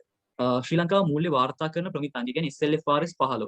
අනුදැනුකරුවන් සමග ගිවිසුම් වලින් ඇතිවන අයභාරය අනුව අයභාරය හඳුනා ගැනීමේදී අනුගමනය කළ යුතු පියවර 5 පිළිවෙලින් දක්වන්න. මේක අහන්න නැතුව ඉන්න විදිහක් නැහැ. ඉතින් බලන්න මේ ඔයගොල්ලන් මොඩල් පේපර් එකේම දාලා තියෙනවා. මේ පියවර 5 ලියන්න ඕනේ. මෙතන මොඩල් පේපර් එක. හරි. ඒතකොට ඔයගොල්ලන්ට මම හිතනවා දල අදහසක් එන්න ඇති මේ පියවර 5 ගැන. මම ලිව්වේ කෙටියෙන් මම ටියුට් එකට එන්නම්. ගනුදෙනුකරු සමග ගිවිසුම හඳුනා ගන්න ඕනේ. ගිවිසුම ඇතුළත් කාර්ය සාධන බැඳීම් හඳුනා ගන්න ඕනේ. මිල තීරණය කරන්න ඕනේ. ගනුදෙනු මිල කාර්ය සාධන බැඳීමට වෙන් කරන්න ඕනේ. ඊට පස්සේ අයභාරය හඳුනා ගන්න ඕනේ. හරි. අයි බලමු එහෙනම් එකින් එක. මොන උදාහරණයක් දීලා තියෙනවා. අපිට ගානකුත් දාලා තියෙනවා මේකේ හදන්න බලමු. පියවර 5 ආකෘතිය උදාහරණයක්. 2019 1 දින සීමිත ABC සමාගම රුපියල් මිලියන 30කට යන්ත්‍රයක් ස්ථාපනය කිරීම හා වසරක කාලයක් සඳහා මාසික පදනමින් සේවා සැපීම සඳහා ගනුදෙනුකරුවෙකු 2019 4 දින ස්ථාපිත කළ අතර සේවා සැපීම ආරම්භ කරන ලද්දේ 2019 9 දිනේ. බලන්න කතාව තියෙන විදිහ. සේවාව නොමැතිව මේව තමයි අර සමාගම් ගාන ගැළපෙන විදිහට වෙන්නේ. සේවාව නොමැතිව යන්ත්‍රයේ සාමාන්‍ය විකුණු මිල රුපියල් මිලියන 26 සාමාන්‍යයෙන් මිලියන 6ක් අය කරනවලු. ගනුදෙනුවේ මිල ඒ කියන්නේ ප්‍රතිෂ්ඨාව ගනුදෙනුකරු විසින් සමාගමට මුදෙන් ගෙවිය යුතුය. ගිණුම් වර්ෂයේ මාර්තු 31 අවසන් වෙනවා. ඉහත අවස්ථාව පියවර 5 අයබාර ආකෘතියට අනුව අපේ අවුරුද්ද මාර්තු 31කින් අවසන් වෙනවා කියලා ඔන්න දාලා තියෙනවා. මුලින්ම පියවර 5 ආකෘතියේදී කිවිසුම හඳුනා ගන්න එපා. පිට කිරීම හා වසරක කාලයක් මාසික පදනමින් සේවා සැපීම. මේ දෙන්නේ කිවිසුම. මේක තේරුම් ගන්න ඕනේ. මේක තේරුම් ගන්න ඕනේ. මේක වෙන විදිහක් නෑ. කිවිසුම මොකක්ද කියලා. ඒ කියන්නේ මේකෙන් බලාපොරොත්තු වෙන එක. වසරක කාලයක් සඳහා සේවා සැපීමට ගනුදෙනුකරුවෙකු සමග කිවිසුම ඇති කර ගැනීම. ඒක තමයි වෙන්නේ. ඒ කියන්නේ මෙතන දෙවෙනි පියවර එන්නේ මොකද්ද? කාර්ය සාධන බැඳීම. මොකක්ද මේකේ වැඩ? මේකේ වැඩ තියෙන්නේ මේකේ කාර්යයන් තියෙන්නේ යන්ත්‍රයේ සේවා සැපීමයි. ඒ දෙක තමයි කාර්යයන් දෙක. යන්ත්‍රය ස්ථාපිත කිරීමයි බැඳීමෙන් යන්ත්‍රයක් ස්ථාපිත කිරීම වසරක කාලයක් සේවා සැපීම. ඒ දෙක තමයි ගිවිසුමේ තියෙන කොන්දේසියුනේ. නැත්නම් කාර්ය සාධන බැඳීමුනේ. තුන්වෙනියට උනේ මිල.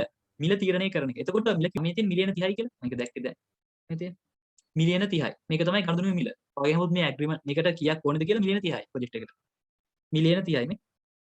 ඊට පස්සේ අහලා තියෙනවා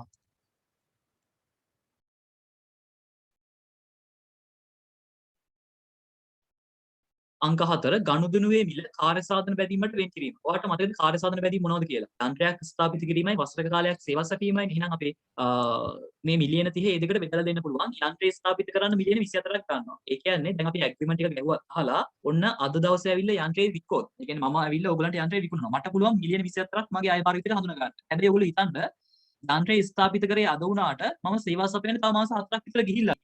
ඒකෙදි මම මගේ මාස ගානට අදාළව තමයි ආදායම හඳුනා ගන්න ඕනේ. ඒකයි මේකේ තියෙන විශේෂත්වය. මේ ගණන් පැටලෙනවා ටිකක්. එතකොට ගනුදෙනුවේ මිල කාර්ය සාධන බැඳීමට වෙන් කරද්දී අපේ එක කාර්යයක් වුණ යන්ත්‍රය ස්ථාපිත කරන එක, ඒ කියන්නේ යන්ත්‍රය හයි කරලා දෙන එක, ඒකට මිලියන 24යි. ඊට පස්සේ අවුරුද්ද කාලයක් සේවා සපයන්න මිලියන 6යි. එහෙම තමයි මේ මිලියන 30 හැදුනේ. ඉතින් ඔයාලට පුළුවන් මේ දෙක කියන්න.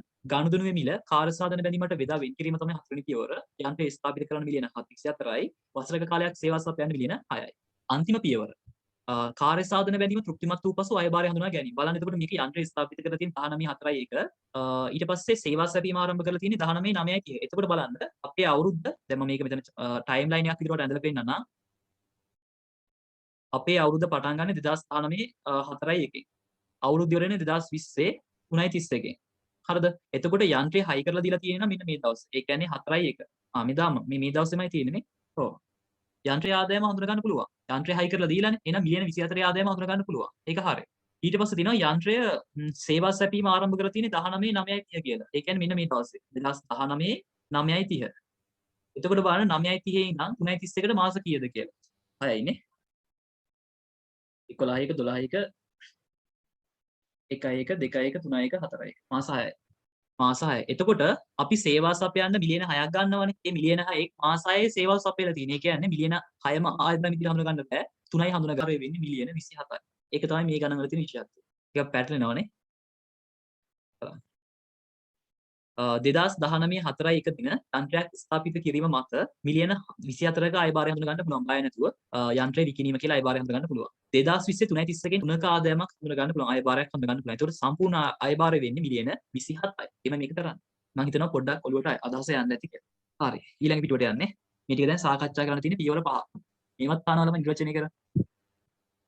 2019 පේපර් එකේ අහලා තිබ්බේ මෙන්න මේ පියවර 5 ආකෘතියේ තියෙන නිර්වචනය. ඒ කියන්නේ මේ ඇතුලේ තියෙන කිවිසුමක් යන කුමක්ද? කිවිසුමක 19 අවුරුද්ද. ඔයගොල්ලෝ ගාව පේපර් එක තියෙනවා හිමීට බලන්න. බලමු පළවෙනි පියවර ගැන. ගනුදෙනුකරු සමග කිවිසුම හඳුනා ගැනීම. කිවිසුමක් යනු බලාත්මක කළ හැකි අශෝක දෙකක් හෝ වැඩි ගණන් වැඩි ප්‍රමාණයක් අතර ඇති වෙන එකඟතාවයක් වේ. අපි මේක හයිලයිට් කරගමු. පුළුවන් නම් ඉතින් පාඩම් කරගන්න. මොකද මේවා එන්න පුළුවන්. 19 ආවා. මේවා එන්නේ ෆස්ට් පේපර් එකේ 30 ඉඳන් 50 දක්වා. බලාත්මක කරන්න පුළුවන් කියන්නේ නීතිඥයට යන්න පුළුවන්. අයිතීන් සහ බැඳීම් නිර්මාණය වන ආකාරයේ පාර්ශ්ව දෙකක් හෝ වැඩි ගණනක් අතර ඇති වෙන ව්‍යාපාර පරිචයක්. පරිචයක් කියලා කියන්නේ භාවිතයන් කාලයක් තිස්සේ අත්දැකීම් වගේ දේවල් මගින් ව්‍යංගයෙන් නැතිවන්නක් හෝ SLFRS 15 විෂය පතේට වැටේ. ඒ කියන්නේ කිවිසුමක් SLFRS 15ට අනුව හඳුනගන්නේ මෙන්න ඕනේ. ඒ කියන්නේ අරමුණ වෙළඳ අරමුණක් තියෙන්න ඕනේ. කියන්නේ නිකන් කරන දෙයක් එහෙම නෙමෙයි වාණිජමය අරමුණක් වෙළඳ අරමුණක් තියෙන්න ඕනේ. ඊට පස්සේ ගිවිසුමේ පාර්ශව එක ගිවිසුම අනුමගේ ඔයගොල්ලන්ට බිස්නස් එකක් තියෙනවා නම් මට බඩු ටික ඔයගොල්ලෝ ඒක පිළිගන්නේ නැහැ. ඔයගොල්ලෝ කියන ඔයගොල්ලෝ මුකුත් කියන්නේ නැහැ. මම ගිවිසුම ඉදිරිපත් කරලා ඔයගොල්ලෝ පිළිගත් යන්න බෑ. හැවරීමට හෝ නියමිත භාණ්ඩ හෝ සේවාවන් හෝ සම්බන්ධයෙන් එකිනෙක පාර්ශවයන්ගේ අයිතීන් ව්‍යාපාර ඒකකයට හඳුනා ගන්න පුළුවන්කම තියෙන්න ඕනේ. පැවරීමට හෝ නියමිත භාණ්ඩ හෝ සේවාවන් සම්බන්ධයෙන් ගෙවීමේ කොන්දේසි හඳුනා ගන්න පුළුවන්කම තියෙනවා. ගිවිසුමේ ප්‍රතිෂ්ඨාව එකතු කරගන්න අයිතියක් තියෙන්න ඕනේ. මෙන්න මේ ඉහත නිර්ණායක හිටු නොවන්නේ නා. ව්‍යාපාර ඒකකය පසු කාලීන මේව නිර්ණායක හිටවන්නේද යන්න පිළිබඳව යලි තක්සේරු කරන්න ඕනේ. කියන්නේ මේ මොහොතේම මේ කොන්දේසි ඉටු වෙන්නේ නැත්නම් අපි බලන්නේ පස්සේ දවසක හරි මේක ඉටු වෙනවද කියලා. එහෙනම් ආද මේ ගිවිසුමක් හඳුනා ගන්න පුළුවන්. එහෙම නැත්නම් අපි හඳුනගන්නේ නැහැ. නිදසුන් අංක 2. 2020 ජනවාරි 15 දින වාසනා ව්‍යාපාරයේ රුපියල් ලක්ෂ 3ක් වටිනා භාණ්ඩ තොගයක් 2020 මාර්තු 1 දින ගනුදෙනුකරුවෙකුට විකිණීමට ගිවිසුමකට එළඹ දෙපාර්ශ්වය විසින්ම අනුමත කර ඇත. වාසනා ව්‍යාපාරයට මෙම භාණ්ඩ තොගේ පිරිවැය රුපියල් 2,10,000ක් විය. මෙම ගිවිසුම අනුව ගනුදෙනුවේ මුළු වටිනාකම ගනුදෙනුකරු විසින් 2020 මාර්තු 5 දින මුදලින් ලැබිය යුතුය. අපෙන් අහනවා ඉහත අවස්ථාවේදී SLFRS 15ට අනුව වළං ගිවිසුමක් ඇති වේද? ඔව්. මේකේ ගිවිසුමක තියෙනවනේ කොන්දේසි ඔක්කොම වගේ තිබ්බා. මොකද මේකේ දෙපාර්ශ්වයෙන්ම ගිවිසුමට කැමති වෙලා තියෙනවා, දෙපාර්ශ්වයක් ඉන්නවා, ඊට පස්සේ වටිනාකමක් තියෙනවා, ගෙවීමේ කොන්දේසි ඔක්කොම තියෙනවා. ඒක නිසා ඔව්. ව්‍යාපාරය හා ගනුදෙනුකරු අතර ගිවිසුම ඇතිවන දිනය 2020 ජනවාරි 15. මේ ගිවිසුම ඇතිවන දිනය කියලා මේ ගිවිසුම ඇති කරගන්න දිනය භාණ්ඩ දෙන දිනේ නෙමෙයි. ඒ අයභාරය හඳුනා ගන්න දිනේ වගේ ගත්ත හැකි භාණ්ඩ දෙන දිනේ. ගිවිසුම ඇති වෙන්නේ 2020 1/15. ගිවිසුම මත වාසනා ව්‍යාපාරයට ලැබෙන අයිතිය හා කාර්ය සාධන බැඳීම සඳහන් කරන්න.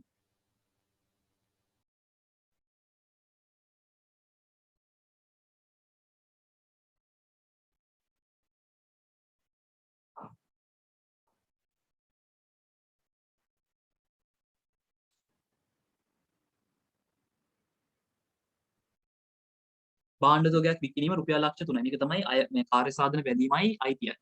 රුපියල් ලක්ෂ 3ක අයිතියක් තමයි තියෙන්නේ.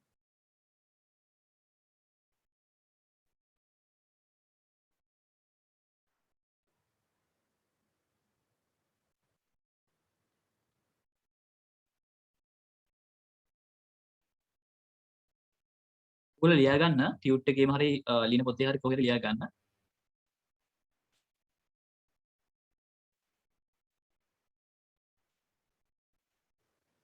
හරි බලමු. පියවර 2. ගිවිසුමේ ඇතුළත් කාර්ය සාධන බැඳීම් හඳුනා ගැනීම. ගිවිසුමක් තුළ ගනුදෙනුකරුට භාණ්ඩ හෝ සේවා පැවරීමේ පොරොන්දු ඇතුළත් වේ. මේවා පොරොන්දු කාර්ය සාධන බැඳීම්. කියන්නේ මේකත් highlight කරගමු. මේකත් අහන්න ඉඩ කඩක් තියෙනවා. මේවා එකක්වත් ඒ කියන්නේ මේ ඔයගලන්ට බලා ගන්න කියන කොටස් අනිවාර්යෙන්ම ඊට කලින් ඇවිල්ලා තියෙනවා. ෂුවර් නැත්තම් 19 පේපර් එක බලන්න. මොකද මට දැන් හැම පේපර් එකක්ම දාන්න බෑ ස්ක්‍රීන් එකට ඒකයි. මෙතන නෑනේ මෙතන තියෙන්නේ S එකේ බලමු ගිහිලා 20 ඇති මට ඉතින් මම පෙන්නුවා නේද? පෙන්නුවා නේ S එකේ.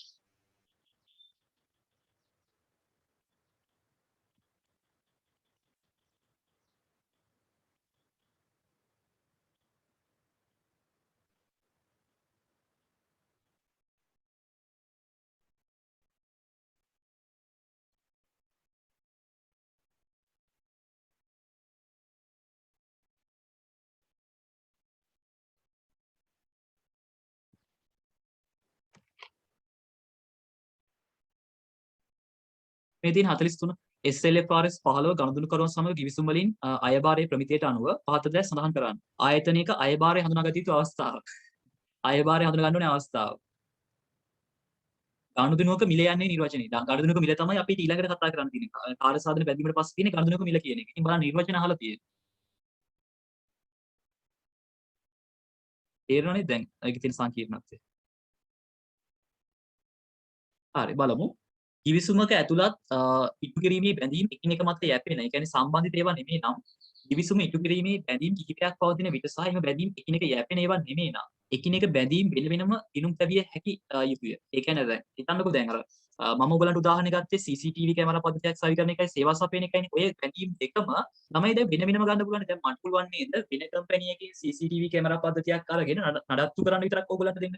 ඒ වගේම තමයි මට පුළුවන් ඕගොල්ලන්ගේ CCTV කැමරා පද්ධතිය විතරක් අරගෙන මගේම කට්ටිය දාලා මගේ දැනුම තියෙන කට්ටිය ඉන්නවනම් ඒගොල්ලෝ ලව් නඩත්තු කරගෙන යන්න. නැත්නම් මට පුළුවන් ඕගොල්ලන්ගේ CCTV කැමරා පද්ධතිය අරගෙන ඕගොල්ලන්ගේම නඩත්තු කරගන්න. ඒක තමයි කියලා තියෙන්නේ. ගිවිසුමක ඇතුළත් ඉටු කිරීමේ බැඳීම් එකිනෙකට යැපෙන බැඳීම් කිහිපයක් පවතින විට සහ එම බැඳීම් එකිනෙක මත යැපෙන නැත්නම් සම්බන්ධිත ඒවා නෙමෙයි නම් එකිනෙක බැඳීම් වෙනම ගිණුම් තියන්න පුළුවන්. ඒ කියන්නේ අර අපිට පුළුවන් යන්ත්‍රයේ විකිණීම වෙනම ගිණුම් තියන්න, සේවා සැපීම වෙනම ගිණුම් තියන්න. අන්න ඒ වගේ. ව්‍යාපාරයක් විසින් ගනුදෙනුකරුට යන්ත්‍රයක් විකිණීම සඳහා සහ ඒ සමග වසර දෙකක සේවා ගිවිසුමක් ඇති කර ගැනීම. ඒකට යන්ත්‍රය විකන මේ අවුරුදු තුල අපිට යන්ත්‍ර විකිණීමේ අයබාරය හඳුනා ගන්න පුළුවන්. හැබැයි සේවා සැපීම කලේ මාස 6කට පස්සේ නම් අන්න ඒක වෙනම ගිණුම් තියලා ආදායම හඳුනා ගන්න පුළුවන්. ඒක තමයි කියන්නේ.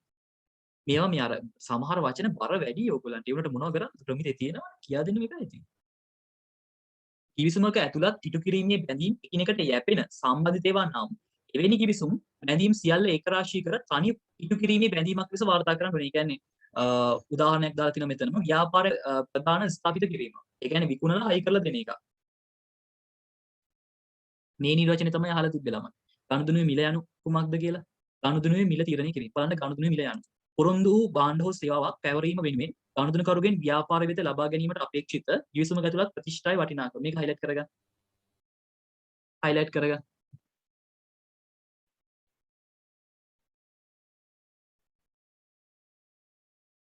සාමාන්‍යයෙන් ගනුදෙනුවේ මිල ස්ථාවර වටිනාකමක් සහිත ප්‍රතිෂ්ඨාවක්. ඒ කියන්නේ නිතර නිතර වෙනස් වෙන්නේ නැති ස්ථාවර ගාණක්.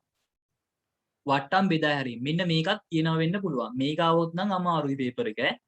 ඒක නම් කියන්න ඕනේ. වට්ටම් බෙදා හැරීම කියන එක આવොත් තමයි අමාරු වෙන්නේ.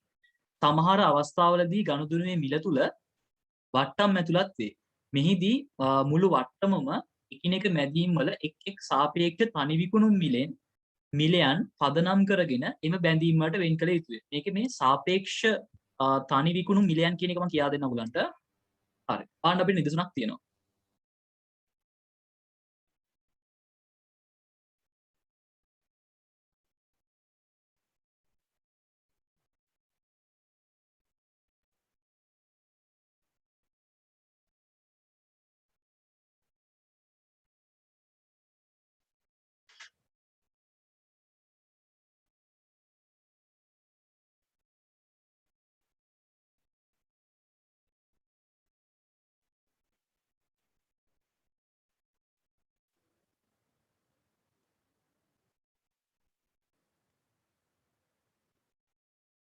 හරි. අපි බලමු එහෙනම්. මේකේ තියෙනවා අංක 1 අපෙන් අහලා තියෙනවා බලන්න හඳුනාගත යුතු කාර්ය සාධන බැඳී මොනවද කියලා. ඔයාලා ලියන පොතේ ලියා ගන්න මෙතන ලියන ඉඩ මදි මම එකයි බැලුවේ. කාර්ය සාධන බැඳී මොනවද කියලා. බලමු මේකේ මොනවද කාර්යයන් තියෙන්නේ කියලා. බලන්න 2019 1 දින සීමිත ABC සමාගම මිලියන 25කට යන්ත්‍රයක් ස්ථාපිත කිරීම සහ වසරක කාලයක් මාසික පදනමින් සේවා සැපීම. එහෙනම් මේකේ කාර්යයන් වෙන්නේ යන්ත්‍රයක් ස්ථාපිත කිරීමයි වසරක කාලයක් මාසික පදනමින් සේවා සැපීමයි. මේ දෙක තමයි කාර්ය සාධන බැඳීම වෙන්නේ. අපි ලියාගමු. යන්ත්‍රයක් ස්ථාපිත කිරීම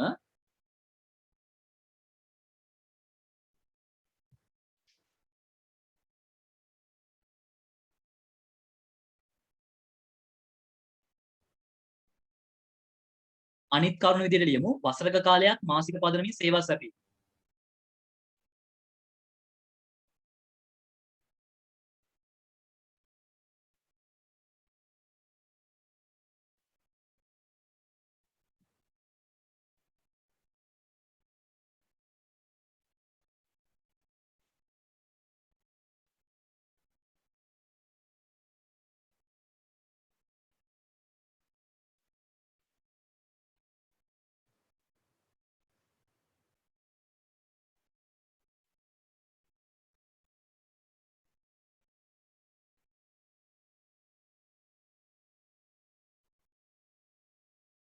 බලමු අපි ඊළඟට මොකක්ද තියෙන්නේ කියලා.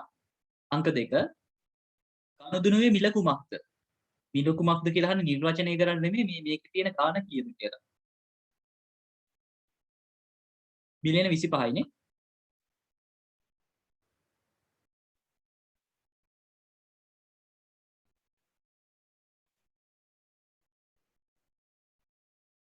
මිලියන 25යි.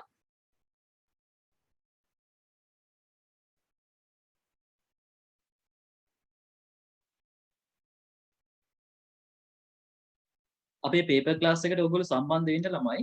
ඉරිදා තියෙනවා ආය අඟහරුවාදා තියෙනවා.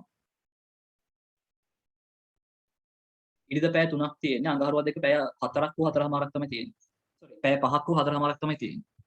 බ්‍රේක් එකක් දෙනවා අඟහරුවාදා එකේදී. පේපර් එක කලින් දෙනවා මම තව ඒක පේපර් එක මේ පොඩ්ඩක් හදාගෙන යන්නේ ඒක නිසා මේ හෙට වගේ පේපර් එක දෙන්න ඔයගොල්ලන්ට print එකක් අරගෙන තියාගන්න. හරි ඊට පස්සේ අපෙන් අංක 3 අහලා තියෙනවා මුළු වට්ටම කීයද කියලා. බලමු අපි තාම වට්ටම දැක්කෙත් නැහනේ. 2009 4:01 දින යන්ත්‍රයේ ගනුදෙනුකරුගේ ව්‍යාපාරයට ප්‍රවාහනය කරාලු. 2019 5:01 දින යන්ත්‍රය ස්ථාපිත කළාලු. එහෙනම් ෂේ කරනවා නම් වගේ ෂේ කරන්න පටන් ගන්න තමයි එදා ඉඳන්. ඒ කියන්නේ දැන් හයි මේක නම් සෝරි සේවා මේ ස්ථාපිත කරාලු. ඊට පස්සේ සේවා සපයලා තියෙන්නේ 9:30 ඉඳන්. ඔව්. ෂේ කරන්න ගන්න මේක මේ හයි කරපු දවස් ඉඳන් අපිට ෂේ කරන්න ගන්න පුළුවන්. මෙතන මේ සේවා සැපීම ආරම්භ කළා කියන්නේ අපි. කියන්නේ ව්‍යාපාරයේ යන්ත්‍රය හයි කරාට පස්සේ ඒගොල්ලෝ වැඩේ කරන්නේ නැති. අපි අර මේ මොකක්ද ඒකට කියන නම වචනේ මතක් වෙන්නෙත් නෑ මට. අර බාහිර කම්පැනියක් විදියට මම ඕගොල්ලන්ට සර්විස් එක දෙන්න පටන් ගන්නේ 9:30 ඉඳලා. ඕගොල්ලන්ගේ ව්‍යාපාරයේ වැඩේ කරගෙන යනවා. ඒ වගේ එකක් තමයි තියෙන්නේ. සේවාව නොමැතිව යන්ත්‍රයේ සාමාන්‍ය විකුණු මිල 24000යිලු. මිලියන 24යි. මෙවැනි යන්ත්‍රයක් සඳහා වසරක කාලයක් සේවා සැපීමට සාමාන්‍ය මිලියන 6ක් යනවලු. 19/4 දින ගනුදෙනුකරු විසින් සමාගමට මුදලින් ගෙවන ලදී. අපෙන් අහනවා ගිණුම් වර්ෂය මාර්තු 31 අවසන් වෙනවා කියලා. ඒතර හොඳට කල්පනා කරලා බලන්න. මේක කියනවා සේවාව නොමැතිව යන්ත්‍රය ගන්නවා නම් බලන්න මේ වාක්‍යය. සේවාව නොමැතිව යන්ත්‍රයේ සාමාන්‍ය විකුණු මිල මිලියන 24යි. මෙවැනි යන්ත්‍රයක් වසරක කාලයක් සඳහා සේවා සැපයීමට මිලියන 6ක් ගන්නවලු. ඒතර ඔයා බලන්න මේ යන්ත්‍රය එකපාර ගන්නවා නම් සීමිත ABC සමාගම මිලියන 25කට යන්ත්‍රයක් ස්ථාපිත කිරීමට හා වසරක කාලයක් සේවා සැපයීමට ගනුදෙනුකරුවෙකු සමග ගිවිසුමක් එළඹුණාලු. එහෙනම් අපේ වට්ටම කීයද? වට්ටම කීයද?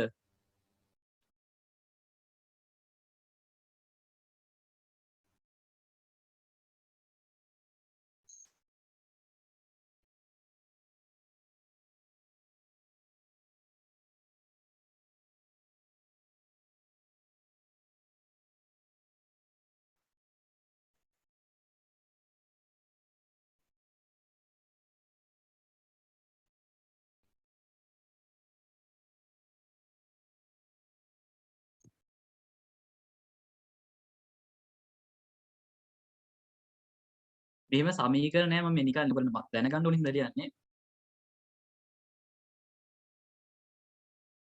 වට්ටම අපි හොයාගන්නේ එකිනෙක කාර්ය සාධන බැඳීමට වැය වෙන මුදල. ඔයගොල්ලෝ දැක්ක දැන් මිලියන 24ක් යන අපේ හයි කරන්න. අවුරුද්දක සර්විස් එකට මිලියන 6ක් යනවා. ඒ කියන්නේ මේ දෙක වෙන වෙනම ගත්තොත් අපිට ඔක්කොටම යන්නේ මිලියන 25යි. ඒ කියන්නේ අපේ වට්ටම ඉන්නේ ඩිස්කවුන්ට් ප්‍රයිස් එකක් තියෙනවා මිලියන 5ක.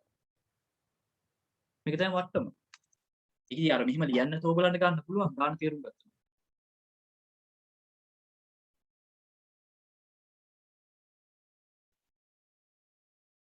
එකපාර ගන්නවා නම් මිලියන 5ක් වාසි. වට්ටමක් හම්බ වෙනවා මිලියන 5ක්.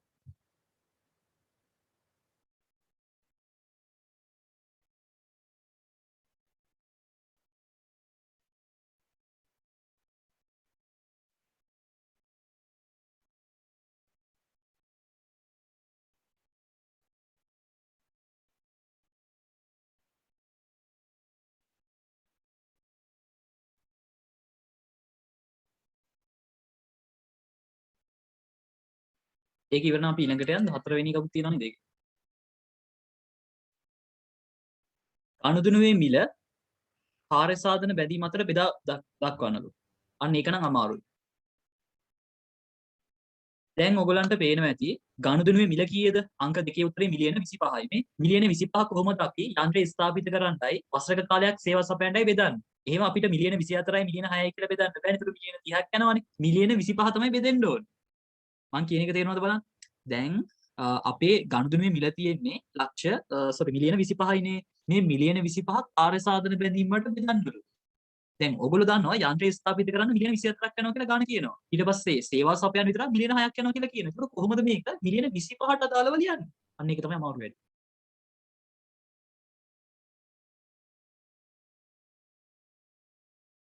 ඒකට තමයි ඕනේ වෙන්නේ අර වචනයක් තිබ්බ මම අර පස්ස කියා දෙන්නම් කියලා සාපේක්ෂ තනි විකුණු මිල.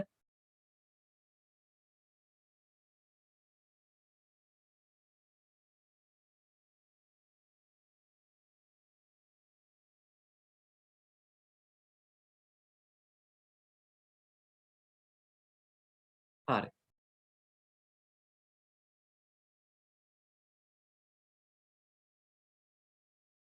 ඔයගොල්ලෝ දන්නවා යන්ත්‍රය ස්ථාපිත කරන්න මිලියන කීයක් යනවද?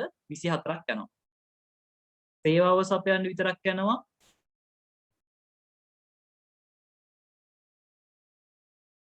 මිලියන 6ක්. ඒ කියන්නේ ඔක්කොම ගත්තොත් වෙන වෙනම මිලියන 30ක් යනවනේ. හරි. ඊට පස්සේ අපි බලමු දැන් මේ අපිට කියන්නේ ගනුදෙනුවේ මිල බෙදන්න කියලානේ. ගනුදෙනුවේ මිල වෙන්නේ මිලියන 25යිනේ. මේ කියන්නේ ඇත්තම ගාණ. අපි ගෙවන්නේ මිලියන 25යිනේ. දැන් බලමු අපි ඒක හදන්න මේ ගාණට. ඔයගොල්ලෝ දන්නවා මේක හොයන්නේ දැන් මට ඕනේ යන්ත්‍රය ස්ථාපිත කිරීමේ වට්ටම් කළ මිල. මේක තමයි අහලා තියෙන උත්තරේ. මෙන්න මෙතන ඉන්න ගාණ තමයි අහලා තියෙන්නේ. මේක හොයන්නේ මෙහෙමයි. 30ට මේ 30ට 24ක් නම් ඒ කියන්නේ මිලියන 30න් 24ක් නම් මට ඕනේ 25කට මේ යන්ත්‍රය ස්ථාපිත කරන්න කීයක් යනවද කියලා බලන්න. මම කියන එක තේරෙනවද? මේක වෙන පැහැදිලි කරන්න විදිහක් නෑ මේක අවබෝධයෙන් ගන්න එක. දැන් මේ 24000 ඇවිල්ලා තියෙන්නේ සම්පූර්ණ මිලියන 30ක ප්‍රොජෙක්ට් එකකට මිලියන 24ක් වෙන යන්ත්‍ර ස්ථාපිත කරන්න. එහෙනම් මිලියන 25කට ප්‍රොජෙක්ට් එකකට නම් යන්ත්‍ර ස්ථාපිත කරන්න කීයක් යයිද? සුළු කරන්න තියෙන්නේ 6යි 5යි. 6න් බෙදුවට පස්සේ 4යි 20යි. ඊට සේවා සපයන එකත් අපිට එහෙමම ගන්න පුළුවන්. මිලියන 30ක ප්‍රොජෙක්ට් එකකට සේවාව සපයන්න මිලියන 6ක් යනවා. එහෙනම් 25 ප්‍රොජෙක්ට් එකකට 6යි 5යි 5යි. නොමයි මිලියන 25 හැදෙන්නේ. මේක ටිකක් පැටලෙනවා සමහර අයට. සම්පූර්ණ යන ගාන මිලියන 30යි වෙන වෙනම ගත්තොත් ඒකෙන් 24ක ප්‍රොජෙක්ට් එක 24ක් යනවා නම් මිලියන 25කට කීයද? අර අච්චරට මෙච්චර නම් මෙච්චර කොච්චරද කියලා පොඩි කාලේ ඉගෙන ගත්ත ඒකම තමයි මේ තියෙන්නේ. මේ තියෙන්නේ වට්ටම් කළ මුදල හොයාගත්ත එක. මේක තමයි අපින් අහලා තියෙන්නේ. ගනුදෙනුවේ මිල කාර්ය සාධන බැඳීමට බෙදා වෙන් කළා. එතකොට යන්ත්‍රය ස්ථාපිත කරන්න ගත්තොත් මිලියන 20යි යන්නේ. සේවාව සපයන්න ගත්තොත් මිලියන 5යි යන්නේ. තේරුම් නැත්නම් අහන්න තව පාරක් මම කියා දෙන්නම්.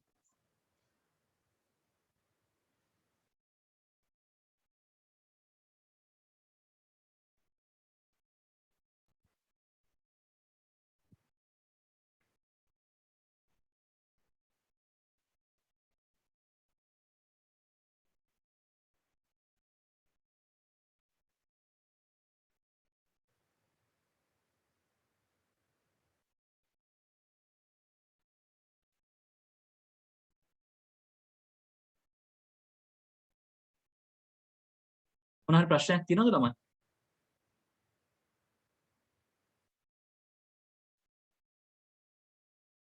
නැත්නම් ඔක්කොම ප්‍රශ්නද?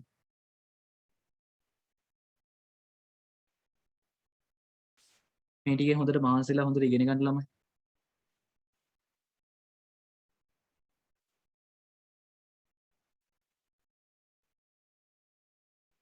මම ටියුට් එකට යන්නම්.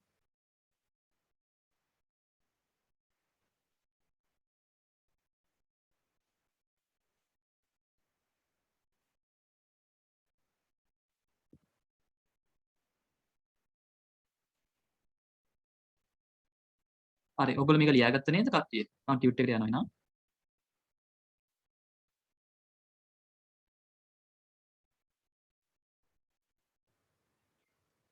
හරි. ඊට පස්සේ අංක 4 තියෙනවා බලන්න. ගනුදෙනුවේ මිල කාර්ය සාධන බැඳීම් අතර වේදා වෙන්ට ගනුදෙනුවේ මිල කාර්ය සාධන බැඳීමට වේදා වෙන් කළ යුතුයි. කිවිසුමක කාර්ය සාධන බැඳීම් එකක් පමණක් පවතින විට ගනුදෙනුවේ මිල එම කාර්ය සාධන බැඳීමට බෙදා වෙන් කරන්න ඕනේ. බැඳීම් වල සාපේක්ෂ තනි විකුණුම් මිල පදනම් කරගෙන ගනුදෙනුවේ මිල කාර්ය සාධන බැඳීමට බෙදා වෙන් කරන්න ඕනේ. ඒක තමයි දැන් අපි කළේ. සාපේක්ෂ විකුණුම් මිල බලලා ඒකට දාලා වට්ටම් කරලා උත්තර හොයාගත්තා. අංක පස්සේ ගාණක් තියෙනවා. ඊට පස්සේ මේක අවසන් වෙනවා. හරි. මේ જાතිය ගාණක් තමයි ඉතින් මම අපේක්ෂා කරන්නේ ඔයගොල්ලන්ගේ පේපර් එකට එයි කියලා. අපි බලමු. මේකත් තමයි එන්න ඕනේ. හරි. ආර්ය සාධන බැඳීම් තෘප්තිමත් වූ පසු අයබාරය හඳුනා ගැනීම. සම්බන්ධයෙන් පාලනය ලැබෙන්නේ යම් නිශ්චිත දිනකදී කියලා තියෙනවා. පහත සාධක පෙනුම් කෙරේ නම් යම් නිශ්චිත දිනකදී පාලනය මාරු වී ඇති බව නිගමනය කරන්න පුළුවන්. වත්කම හඳුනනවා. වත්කමේ නෛතික අයිතිය ව්‍යාපාරික විසින් දරුණුකොට මාරු කරලා තියෙනවා. නෛතිකමේ අයිතිය. භෞතික සන්තකය ව්‍යාපාරික විසින් දරුණුකොට මාරු කරලා තියෙනවා. ඔය ලීසින් වලදී වගේ බවා ගැනීමේ අයිතිය. වත්කමේ අයිතිය සම්බන්ධ අවදානම් හා ප්‍රතිලාභ ගනුදෙනුකරු සතු වෙලා තියෙනවා. ඒකෙදිත් මාරු වෙන එක භෞතික සන්තකයේ ගන්න වෙන මේ බදු පද්දට ගන්න දේපල සම්බන්ධයෙන්. හරි. නිදසුන් අංක 4.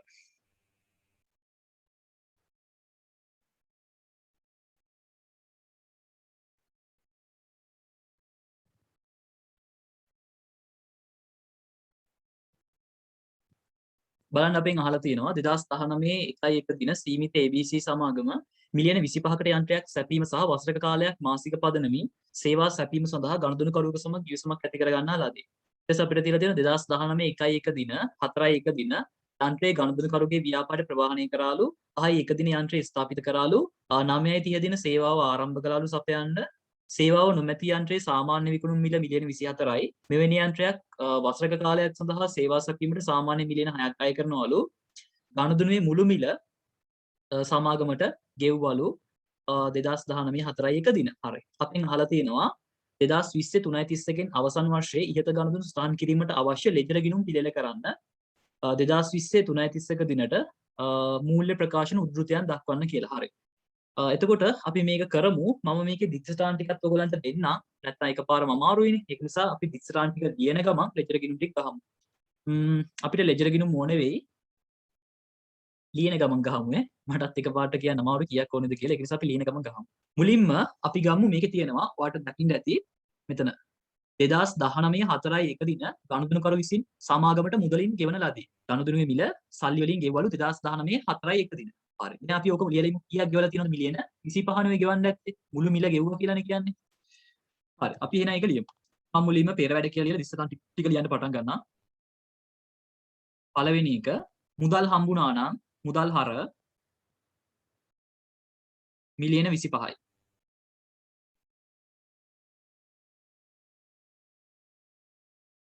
මේක තම උපයලා නැති ආදායමක් නේ. ඉතින් අපිට පාවිච්චි කරන්න පුළුවන් ලද අත්තිකාරම් කියන වචනේ නැත්තම් නොඉපයූ අය බාරය කියලා.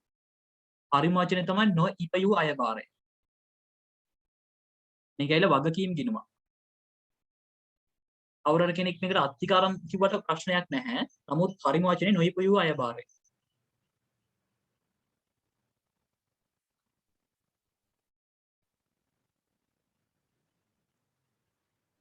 හරි. ඒ දෙක ගිණුම්ගත කරගෙන මෙයා මට ලෙජර් ගිණුම් දෙකක් ඕනේ. රූල් 4 ගානේ වගේ මම ගිණුම් ගන්නවා. 1යි 2යි. ඔයගොල්ලෝ රූල් 6ක් වගේ පල්ලෙහාට තියාගෙන ගිණුම් ටික අහගන්න. මේ අංක එකට උත්තරේ තමයි මේක ලියන්නේ. මුදල් හර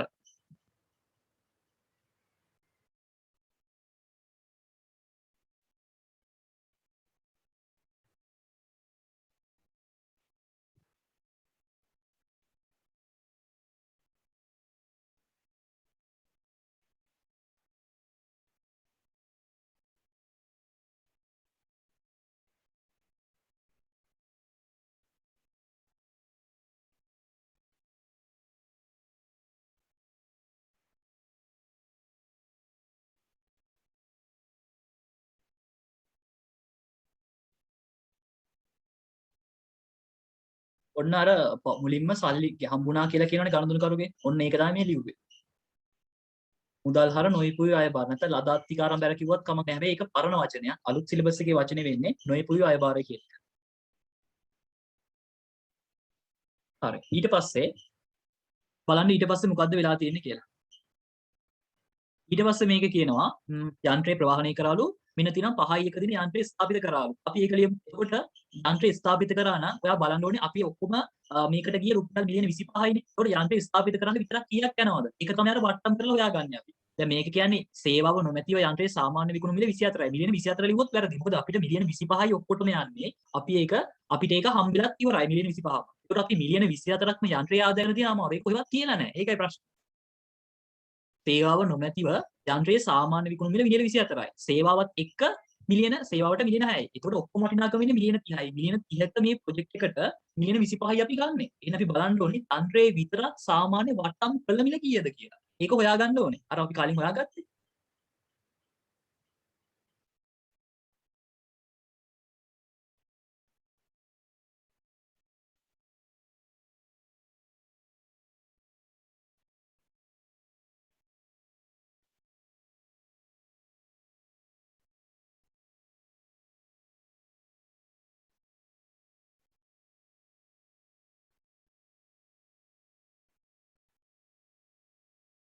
ඔන්න අපි හොයාගත්තේ යන්ත්‍රයේ විකුණු මිල මිලියන 20යි කියලා. මේක අපිට ලියන්න පුළුවන්. දැන් අපිට හම්බෙච්ච සල්ලි ටික තියෙන නොඉපයූ අයභාරය කියන එක ඇතුළේනේ. නො ඉපයූ අයභාරය හර එකෙන් අයින් කරනවා මිලියන 20ක්. අයින් කරලා ඒක කෙලින්ම අපේ ආදායමක් විදියට අයභාරයක් විදියට හඳුනා ගන්නවා. විකුණුම් බැර මිලියන 20යි. මෙන්න මේව හඳුනාගත්තා වුණා. අර අයභාරයෙන් අයින් කරලා විකුණුම් එකට දැම්මා. යන්ත්‍රයක් විකිණීමක් නේ වෙලා තියෙන්නේ මෙතන.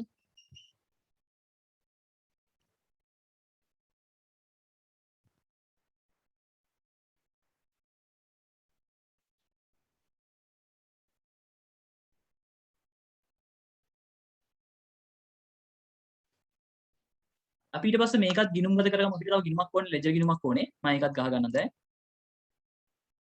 විකුණුම් ගිණුමක් එපා. හරි මේක ලියමු නොයෙකුයි අයභාරයේ හර. ඔන්න නොයෙකුයි අයභාරයේ අංක 2 විකුණුම් කියලා බිලියන 20ක්. ඊට පස්සේ විකුණුම් කියලා ගිණුමක් ගහලා බැර කරනවා අංක 2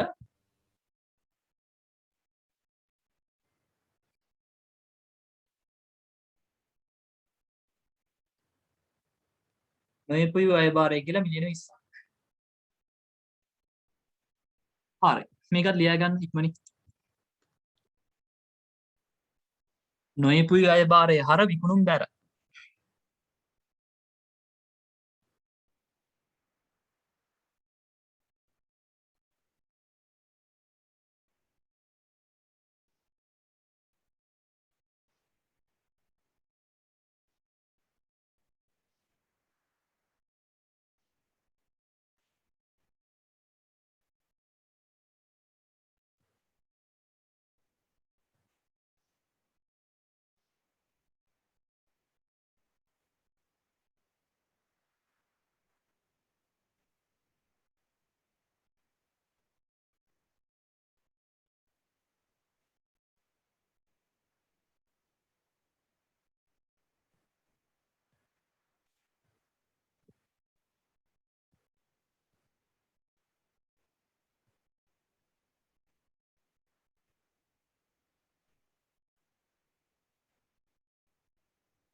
හරි අපි එහෙනම් බලමු ඊළඟට මොකද්ද කරන්න තියෙන්නේ කියලා මේකේ. හරි එතකොට අපි ඔන්න සටහන් දෙකක් වාර්තා කරගත්තා. දැන් අපිට තව තියෙන්නේ සේවා සැපීමට අදාළව තොරතුරු ටික ලියා ගන්න. බලමු සේවා සැපීම සම්බන්ධයෙන් මොකද තියෙන්නේ කියලා. මේකේ තියෙනවා 9:30 දින සිට සේවා සැපීම ආරම්භ කළාලු. හරි. අපි ඒකත් වාර්තා කරලා නම් අපේ ගාන හරි. එච්චරයිනේ ළමයි. දැන් ඒකට ඔයගොල්ලෝ බය වෙන්න එපා මේ ගානකට. මේ ගානකට ඒකට වැඩේ ඉවරයි. දැන් මේකේ සල්ලි හම්බුණානේ. ඒක අපි මේක ලියුවේ. නැත්තම් මුදල් හම්බුනේ නැත්නම් ඉතින් මුදල් හර කියන එකක් නැහැ. එච්චරයි ඉතින්. මුදල් හර කියන එක නැතුව ලියන්න තියෙන්නේ. තුන්වෙනි එකේදී අපි කරන්නේ සේවාවට අදාළ අයභාරය හඳුනා ගන්න. හැබැයි අර වට්ටම් කරලා තියෙනවා නම් බලන්න. එහෙම දුන්නොත් ගාන අමාරු වෙනවා. මේ තියෙන්නේ වට්ටම් කරපු අවස්ථාව. මොකද මේකේ සේවාව නොමැතිව සාමාන්‍ය විකුණුම් මිල මේ දීලා තියෙන්නේ අර සාපේක්ෂ මේ සාමාන්‍ය විකුණුම් කියලා කියන්නේ සාපේක්ෂ තනි විකුණුම් මිල. ඒක නෙමෙයි අපි වට්ටම් කළ මිල තමයි වාර්තා කරන්නේ. නැත්තම් ඔයගොල්ලෝ වැඩි ඕනේ නැහැ හිතලා බලන්නකෝ. බිලියන 24කට යන්ත්‍රය ගන්න එකයි සේවාව මිලියන 6ක් යනවා කියන්නේ මිලියන 30ක් වෙන්න එපා. හැබැයි අපි ගන්න මිලියන 25යිනේ. එහෙනම් වට්ටම් කරන්න වෙනවා.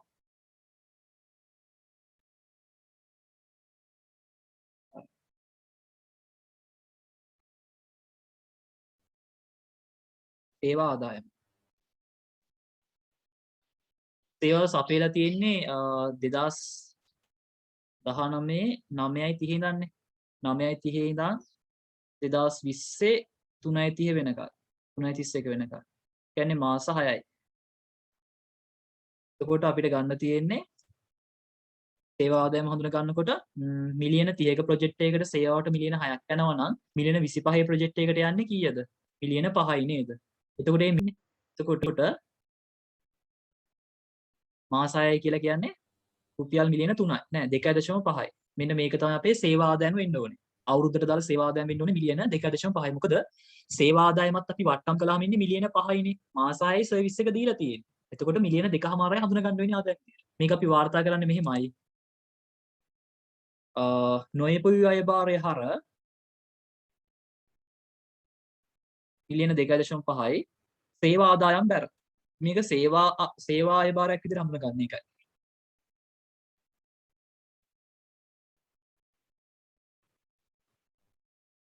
ඉන්න මෙහෙමයි ලියන්නේ. විකුණුම් එකටම දාන්න පුළුවන් නමුත් එහෙම කරන්නේ නැහැ. ඒක සාධාරණ නැහැ. මේක සේවාවක්නේ. ඒක සේවා ආදායම් කියන එකට දැම්ම නම් හරියි.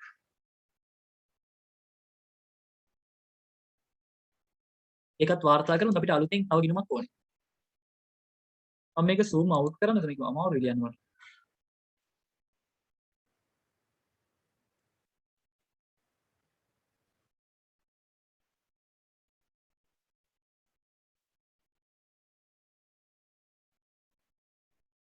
නොයෙපුයි අය බාරය හරනේ මම උන්න අංක 3 දාලා හර කරගන්නවා සේවා ආදායම් කියලා මිලියන 2.5යි සේවා ආදායම් කියලා ගිණුමක් දාලා හර කරනවා අංක 3 දා නොඉපයුව අය බාරය කියලා මිලියන 2.5යි.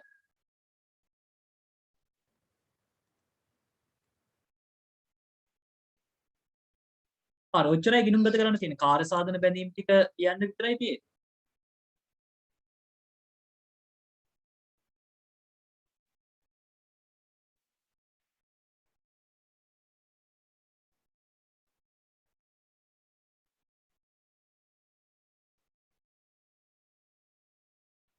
හරි ඊට පස්සේ මේ ටික අපි තුලනය කරමු. මුදල් ගිණුම තුලනය කරන්න ඕනේ නැහැ මිලියන 25 විතරයිනේ තියෙන්නේ. එකක් විතරක් තියෙන ඒවා අවශ්‍ය නැහැ. නොයෙපුයි අය බාරය අපි තුලනය කරමු.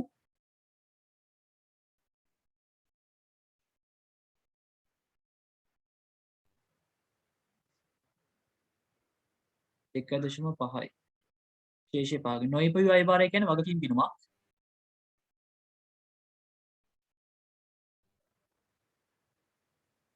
හරි අනිත් ඒවා ඕනේ නැහැ. මේක විකුණුම් කියලා කියන්නේ ඕනනම් ආදායම් ගිණුමක්. ලාලා කියලා දැම්ම හැකි. 20යි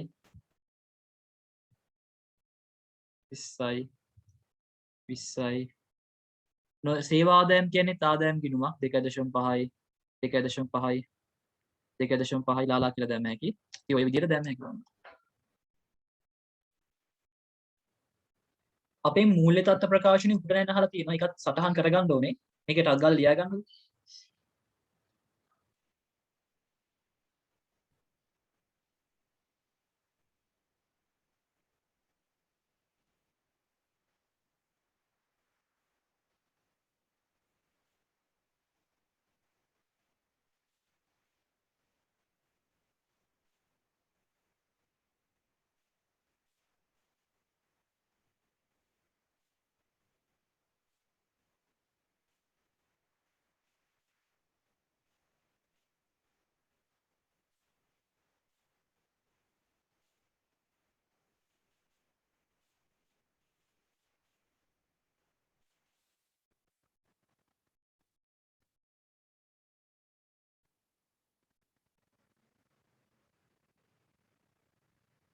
හරි නේද? අපි බලමු ඊළඟ එක.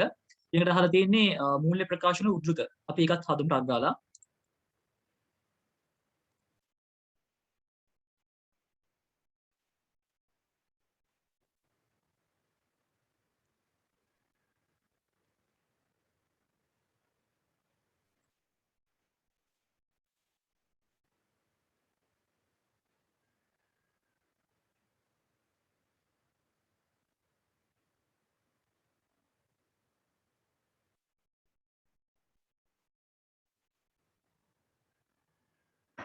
ස්ථීන ආදායම් ප්‍රකාශනය ගැහුවා රුපියල් මිලියන වලින්. ඊට පස්සේ මූල්‍ය තත්ත්ව ප්‍රකාශනයත් ගැහුවා.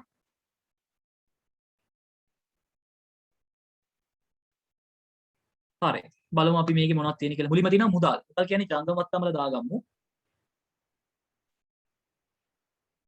ජංගම වත්කම් මූල්‍ය තත්ත්ව ප්‍රකාශනයේ මුදල් කියලා දාගමු මිලියන 25ක්.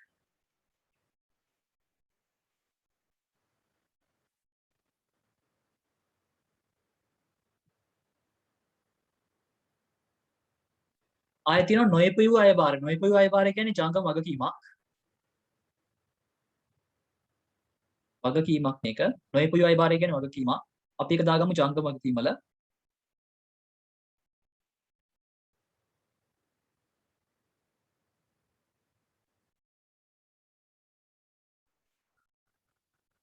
මොකද මේක මාස 6ක් යනකොට ඉවර වෙනවා මේ මිලියන 2.5.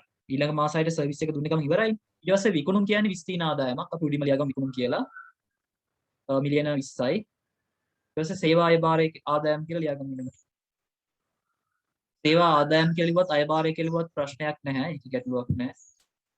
කොච්චරයි තියෙන්නේ?